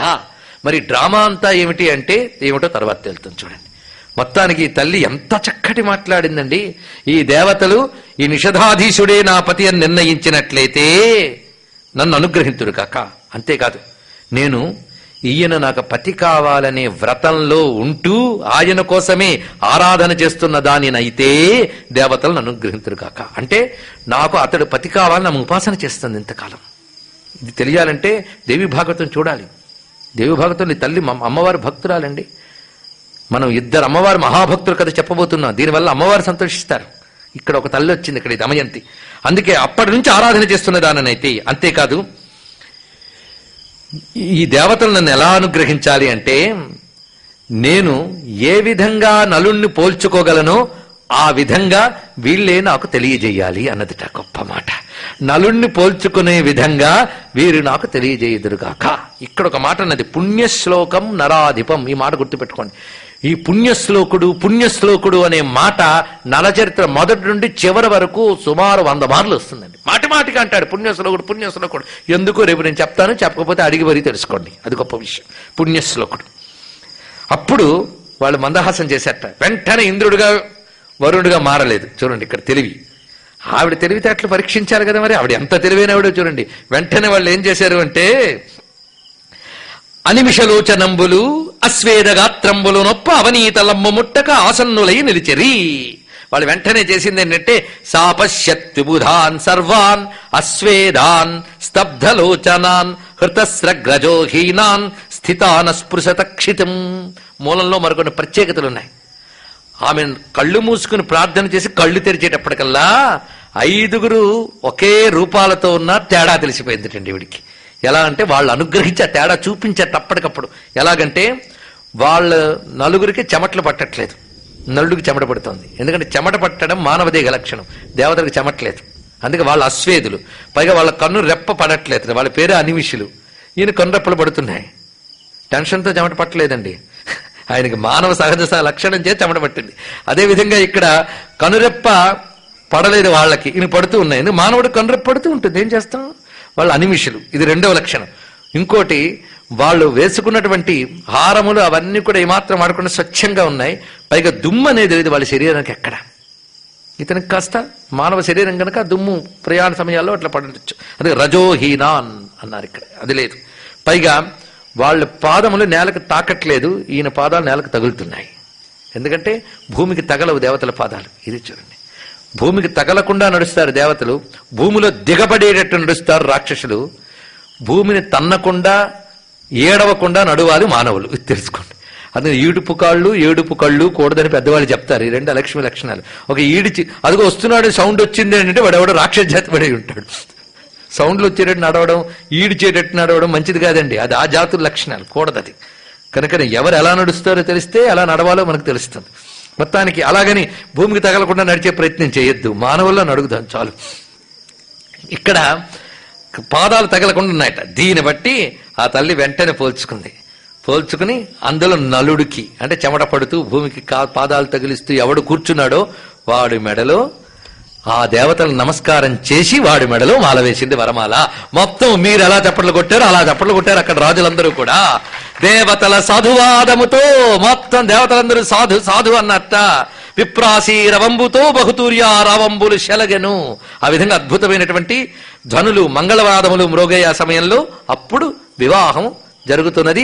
ఈ వివాహంలో ఇంద్రుడు మొదలైన వాళ్ళు కూర్చున్నట్ట. ఎంత భాగ్యం అండి. సాక్షాత్ దేవతలు ఉన్నారు, వాళ్ళు అనుగ్రహించారు, వీళ్ళ దాంపత్యాన్ని అనుగ్రహించారు. అక్కడి నుంచి వాళ్ళు దేవతల రక్ష వాళ్ళకి లభించింది. అది ఇక్కడ వారు ఒకరి మనస్సు ఒకరి ఎంత దృఢంగా ఉందో ఒకరికొకరికి తెలియజేశారు దేవతలు ఇక్కడ వివాహపూర్వమే. అది ప్రత్యేకత. ఆడ తర్వాత వారే దగ్గరుండి వివాహంలో ఉన్నారు. ఆడ తర్వాత ఒక్కొక్కరు ఒక్కొక్క కానుకిచ్చారండి. ఈ నలుగురు ఏం కానుకిచ్చారో చూడండి, ఇది తెలుసుకోవాలి. ఎందుకంటే ఆ తర్వాత నలుడు వాళ్ళు పడ్డ కష్టాలు చాలా ఉన్నాయి. కానీ కష్టాల నుంచి బయటపడడానికి దేవరక్ష ముందు నుంచి ఎలా ఉన్నదో ఇక్కడ తెలుసుకోవాలి. అందుకే ఇవన్నీ చాలా ప్రధానమైన భూమికలు. ఇక్కడ ఇంద్రుడు చెప్తున్నాడు, నువ్వు ఇకపై యజ్ఞాలు చేసేటప్పుడు నేను స్వయంగా రూపం చూపించి ఆహుతులు తీసుకుంటానన్నాడు. సాధారణంగా యజ్ఞాలు చేసేటప్పుడు దేవతలు కనబడరు. ఎందుకంటే కనబడరు అంటే మనలాంటి వాళ్ళే మనకు కనబడతారు. దివ్యులు మనకు ఎలా కనబడతారు? కనుకనే వాళ్ళు కనబడలేదు అనద్దు, వాళ్ళు కనబడకపోవడమే వాళ్ళ గొప్పతనం. కనబడకుండానే పనులు జరిగిపోతే వాళ్ళకి ఇది ఇంకా బాగుంది కదా. కనబడితే ఇంకా చాలా మర్యాదలు ఉంటాయి. కనబడకుండానే పనులు చేస్తారు మహాత్ములు. కానీ ఇంద్రుడి ఇక్కడ వరం ఇచ్చట, నీ దగ్గరికి నేను స్వయం రూపంతో వచ్చి చక్కగా పుచ్చుకుంటాను. ఇది నేను నీకు ఇచ్చిన వరం, నీ యజ్ఞాలు సాఫల్యం చేస్తాను. అంతేకాదు అగ్నిదేవుడు వరుణుడు ఇచ్చినటువంటి గొప్ప వరం ఏంటంటే, నీ దేశంలో ఎప్పుడు మా అవసరం ఉంటే అప్పుడు లోటు లేకుండా ఇస్తామన్నాడు. అంటే అగ్ని వల్లనే ఇంధన వనరులన్నీ రావాలి. అంతే కదా, ఇంధన వనరులు ఫ్యూయల్ ఆ అగ్ని వల్ల రావాలి. నీ దేశానికి కావలసిన ఫ్యూయల్ నేను సప్లై చేస్తా అన్నాడు అగ్ని. అదేవిధంగా వరుణదేవుడు అన్నాడు, నీ దేశానికి వ్యవసాయానికి వాటికి కావలసిన జల సమృద్ధి నేను ఇస్తాను. అంటే ఒక పాలకుడికి ఏం కావాలో అన్నీ ఇస్తున్నారు చూడండి. వాళ్ళ అనుగ్రహం వీళ్ళ వ్యక్తిత్వం వల్ల సంపాదించారు. వాళ్ళంతటి వాళ్ళు వచ్చి పరీక్ష పెట్టి వీళ్ళ యొక్క సత్యవ్రతాన్ని పాతివ్రత్యాన్ని, పురుషుడి సత్యవ్రతం స్త్రీ యొక్క పాతివ్రత్యం రెండింటిని నిగ్గు తెల్చి దానికి వరాలిచ్చి వెళ్ళారంటే ఎంత గొప్ప. అందుకే దేవతల అనుగ్రహం లేకపోతే ఎవడి జీవితం లేదు. అనుగ్రహం అంత చక్కగా పొందారు. వాళ్ళంతట వాళ్ళు వచ్చి ఇస్తున్నారండి ఇక్కడ. ఈ విధంగా వరుణుడు అగ్ని అనుగ్రహిస్తే ఇక యముడనగానే తక్కువగా చూడొద్దండి. అతడు అసలు పెద్ద హీరో యముడే. తెలుసా మీకు? ఆ యముని అంశాలు ఉన్న ధర్మరాజే అసలు హీరో. యముడంటే ధర్మానికి దేవత, ధర్మానికి అధిదేవత. మర్చిపోవద్దు. ఊరికైనా ప్రాణాలు తీసి పట్టుకుపోయి చిత్రగుప్తుడు ఎవడో కూర్చుంటాడు అక్కడ అనుకోవద్దు. ఇలాంటి పిచ్చి పిచ్చి మాట్లాడు వాళ్ళ మీద హాస్యాలు చేసే వాళ్ళందరికీ కూడా చిత్రగుప్తుడు భలే రికార్డ్ మెయింటైన్ చేస్తాడు. అక్కడ జాగ్రత్త. ఇక్కడ జోకులు వేస్తే అక్కడ ఏడవలసి వస్తుంది. దేవనింద ఎప్పుడూ చెయ్యరాదు, దేవహేళనము. అందుకే యముని గాని మీరు తలుచుకున్నారా అకాల మృత్యువులు ఉండవు, అపమృత్యువులు ఉండవు. అంతే కదా ఒక్క రహస్యం. ఏలినాటి శని గాని అర్ధాష్టమి శని గాని ఈ శని దోషాలు పోవాలంటే యమస్మరణ చేస్తే శని దోషాలు పోతాయి. అది పెద్ద రహస్యం. అసలు మనకు అసలైన దేవతా విజ్ఞానం ఏమిటి అనేది మనం కోల్పోయి కొన్ని తరాలైపోయింది తెలుసా. మనం అనుకుంటున్న హిందూ మతం అసలు స్వరూపం మనకు తెలుసుకునే ప్రయత్నమే చేయడం లేదు. అది దేవతా విజ్ఞానం కల మతం మనది. అది అంతేగాని ఎవడో నమ్మాడు మనం దేన్నో నమ్ముతున్నాం అనుకోవద్దు. దేవతా విజ్ఞానం, దేవతలనే వాళ్ళు ఉన్నారు అని తెలుసుకుని వాళ్ళ అనుగ్రహం పొందగలిగి ఒక రహస్య విజ్ఞానాన్ని కనుగొన్న మతం హిందూ మతం. సామాన్యమైన మతం కాదు. అదృష్టవశాత్తు ఆ మతంలో మనం పుట్టాం, ఇది భాగ్యం. కానీ ఇది దేవతలంటే ఏమిటో తెలుసుకోండి. ఇక్కడ వాళ్ళ అనుగ్రహం లేకపోతే ఏమీ లేదు ఇక్కడ. అది మీరు గట్టిగా ఆలోచిస్తే మన ఇందాక చెప్పిన అగ్ని వరుణ వాటి చేతిలో మనమున్నామా, మన చేతిలో అవి ఉన్నాయా ఆలోచించండి. ఒక్కటి తెలిస్తే చాలు కదా. ఈ మనకు కనబడుతున్న పంచభూతాలు ఎవరో కంట్రోల్లో ఉన్నాయని తెలుస్తుంది కదా. ఏ డిపార్ట్మెంట్ ఆ డిపార్ట్మెంటే. అగ్ని డిపార్ట్మెంట్ అగ్నిదే, వరుణ్ డిపార్ట్మెంట్ వరుణ్ డిపార్ట్మెంట్. అన్నిటికీ ఒక హెడ్ ఆఫ్ డిపార్ట్మెంట్ ఉన్నదేనండి, అది నారాయణ ప్రభుత్వం, అది వేరే విషయం. కానీ వీళ్ళందరి డిపార్ట్మెంట్లు ఎవరికి వాళ్ళు హెడ్ ఉన్నారు కదా. ప్రతి హెడ్ మనకు కావాల్సిందే. కనుక వాళ్ళు ఎలా అనుగ్రహిస్తున్నారు చూడండి ఇక్కడ. ఆ యముడు, ఈయన వరం చాలా ముఖ్యమండి. ఆయన వరం వల్ల మిగిలిన ముగ్గురు అనుగ్రహించారట. ఆయన అంటున్నాడు, ఎలాంటి కష్ట పరిస్థితుల్లో కూడా నువ్వు ధర్మమునందే నీ బుద్ధి ఉండేలాగా నేను వరమిస్తున్నాను అన్నాడు. ఇది పెద్ద వరం అండి అన్నిటికంటే. ఎందుకంటే ఇది ఒక్కటి ఉంటే మిగిలినవన్నీ వస్తాయట. ఇది ఇక్కడ ఇది చెప్పేటప్పుడు ధర్మరాజుకి ఎక్కడ తగలాలి అక్కడ తగిలింది. ఇది చెప్తున్నాడు. కనుక ఇందులో ఎవరు కూడా నీకెప్పుడు రాజ్యం ఉండేటట్టు చేస్తాం, సంపదలు ఉండేటట్టు చేస్తాం చేయలేదు. పాలకుడికి కావలసింది తన రాజ్యంలో జల సమృద్ధి, అదేవిధంగా వనరుల సమృద్ధి, అది కావాలి ప్రధానం. అంతే కదా, తన కోసం కాదు. రెండవది లోకక్షేమం కోసం చేయవలసిన యజ్ఞములు సాఫల్యం కావాలి, అది మూడవది. నాలుగవది ఎట్టి పరిస్థితుల్లోనూ, ఎందుకంటే భోగం ఎవరికి దగ్గర ఉంటుందో వాడికే త్యాగబుద్ధి ఉండాలి. త్యాగబుద్ధి లేని వాడిని మాత్రం ఫైనాన్స్ డిపార్ట్మెంట్లో కూర్చోబెడితే చాలా ప్రమాదం. అంతే కదా, బాగా భోగాలు ఎక్కడుంటాయి, పాలనలో ఉంటాయి. అటువంటి వాడికి త్యాగబుద్ధి ఉంటే ఆ పాలన బాగుంటుంది. ఇది గొప్ప రహస్యం. అందుకే వైరాగ్యవంతుడిని తీసుకొచ్చి పదం అంటగట్టాలండి. అందుకు వాడికి ధర్మం ఉండాలి. అందుకే ధర్మబుద్ధి అనేది నీకు ఎప్పుడు ఉండాలి. దుఃఖంలో గాని సుఖంలో గాని ధర్మం అనేది ఉండాలయ్యా అని అలా ఉండేటట్టు నేను వరమిస్తున్నాను అన్నాడు యముడు. కనుక నలుగురు వచ్చి ఎంత చక్కగా పెళ్లి చేశారు, అయింది, బయలుదేరి వెళ్ళిపోయారు మహానుభావులైన దేవతలు. ఇక్కడ వెళ్ళి చక్కగా కాపురం చేసుకుంటున్నారు. ఈ సమయంలో ఆ దేవతలకి ఓ ఇద్దరు ఎదురు పడ్డారట. ఏంటి మీరిద్దరు ఇలా వస్తున్నారన్నట్ట. ఒకడు కలిపురుషుడు, ఒకడు ద్వాపరుడు. వాడు కలిపురుషుడు, ద్వాపరుడు. ద్వాపర యుగం, కలియుగం. ఇక్కడ త్వరిపురుషుడు ఎవడు, ద్వాపర యుగ పురుషుడు అంటే ఒక్కొక్క కాలానికి ఒక పురుషుడు ఉంటాడు. ఆ పురుష లక్షణం ఆ కాలంలో ఉంటుంది. అది అలా కృత, త్రేత, ద్వాపర, కలి కాలం ఈ 4 భాగములుగా ఉంటూ ఉంటుంది. కనుక సంపూర్ణమైన ధర్మం యుగం కృతయుగం అయితే, అసంపూర్తిగా ధర్మం ఉంటూ ఎక్కువ భాగం అధర్మం ఉన్న యుగం కలియుగం. ఇది మనందరికీ తెలుసు. యుగ పురుషుడు, కలిపురుషుడు. అయితే ఈ కథ జరిగే టైంలో కలిపురుషుడు రెస్ట్ లో ఉన్నాడు. ఆయన టైం కాదు అది. ఆయన టైం వచ్చినప్పుడు ఫుల్ బిజీ ఆయన. ఇప్పుడు పాప పిలిచినా వింటాడో లేదో, ఎందుకంటే ఫుల్ బిజీ ఆయన ఇప్పుడు అందరిలో అంతటా వ్యాపించున్నాడు. అప్పుడు చాలా తీరిక ఆయనకి. అందుకే స్వయంవరాలకు వెళ్దాం, దీనికి వెళ్దాం తిరుగుతున్నాడు. ఆయన ఖాళీగా ఉన్నాడు. కానీ వాడు వచ్చాడు మహాప్రమాదం. అప్పుడు పిలిస్తే గాని రాడు, ఇప్పుడు పిలవకపోయినా వాడే. ఏం చేస్తాం. కానీ ఆ కలి ద్వాపరుడు వస్తున్నట్ట. ఎక్కడికి వెళ్తున్నాడంటే స్వయంవరానికి వెళ్తున్నా అన్నట్టు. ఇంకెక్కడ స్వయంవరం అయిపోయింది, అద్భుతంగా జరిగింది అన్నట్ట అని దేవతలు వెళ్ళిపోతే, ఎలాగైనా సరే మేము పెళ్లి స్వయంవరానికి వెళ్ళలేకపోయాం గనక వీళ్ళ కాపురం సరిగ్గా కాకుండా చూస్తామని బయలుదేరట. ఎందుకంటే కలిగాడు ద్వాపరుడు. అసలు ఈ కలి అంటే ఏమిటి, ద్వాపరుడు అంటే ఏమిటి, దీని రహస్యం ఏమిటి మనం ఇక్కడ గ్రహించగలగాలి కదా. వీళ్ళిద్దరూ బయలుదేరారండి. చాలా కాలం ఎదురు చూశారు దెబ్బతిద్దామని. చాలా కాలం జరిగిపోయింది వీళ్ళ దాంపత్యం. కానీ ఇలా పెళ్ళవగానే అలా బయలుదేరారు. కానీ అంత తేలిగ్గా నలుల్లో ప్రవేశించలేకపోయాడు కలి. ద్వాపరుడు ప్రభావం చూపించలేకపోయాడు. ఈ లోపల వాళ్ళకి సత్సంతానం కలిగింది. ఆ ఇంద్రసేనుడు ఇంద్రసేన అని సంతానం కలిగారు. ఆ సంతానంతో చక్కటి రాజ్యపాలన చేస్తున్నాడు. చక్కగా ఆనందంగా ఉన్నారు. చాలా కాలం జరిగిపోయిందండి. కానీ కలిపురుషుడు రెస్ట్ లేకుండా చూస్తున్నాడు, ఎక్కడైనా సందు దొరుకుతుందా నలుల్లో దూరుదామా అని. ఎందుకంటే వాడు గాని బుద్ధిలో దూరేడా మనల్ని నిలవనివ్వడు. అన్ని అధర్మ బుద్ధులు పుట్టిస్తాడు. ఎవడైనా ఇది అధర్మరా అంటే ఒప్పుకోనివ్వడు. అది కూడా వచ్చింది బాధ. కనుకనే ఎక్కడైనా శత్రువు బయట ఉంటే పర్వాలేదు, కానీ లోపలుంటే మహాప్రమాదం అండి. పోల్చుకోనివ్వడు. ఇది గుర్తుపెట్టుకోండి. అందుకు వాడు దూరకుండానే జాగ్రత్త పడాలి, కానీ దూరితే పోల్చుకోలేము. అందుకు ముందే జాగ్రత్త పడాలి. వాడు దూరాలని ప్రయత్నిస్తున్నాడు, వీని దూరే సందు ఇవ్వలేదు. దూరే సందు ఇవ్వలేదంటే అర్థం ఏంటి? అంత ధర్మబద్ధంగా అంత ఆచార సంపత్తో జీవిస్తున్నాడు నలుడు. అంత ఆచార సంపన్నుడుగా ఉన్నాడు గనక దూరడానికి ప్రయత్నిస్తున్నా వల్ల కావడం లేదు. అలా చాలా కాలం జరిగిపోయింది, జరుగుతోంది. ఇప్పుడు కలి గెలుస్తాడో నలుడు గెలుస్తాడో రేపు చూద్దాం. కలి గెలిచినా ఓడిన నలుడు తిరిగి కలి ఎలా గెలుస్తాడో కూడా చూద్దాం. అటువంటి దివ్య చరిత్రలో ప్రవేశిస్తున్నాం. ఈ నలదమయంతుల చరిత్ర చేత మనందరం కూడా ధన్యులమయ్యాం. అక్కడ ధర్మరాజు ధన్యుడయ్యాడు.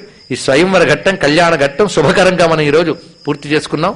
ఆనందంగా ఉన్న నలుణ్ణి ఇంకా ఆనందంగా ఉండనిద్దాం. రేపు కథలో రేపు ప్రవేశిద్దాం. సర్వం శ్రీకృష్ణ చరణారవిందార్పణమస్తు. స్వస్తి. స్వస్తి ప్రజాభ్య పరిపాలయంతాం న్యాయేన మార్గేణ మహిం మహిషాః.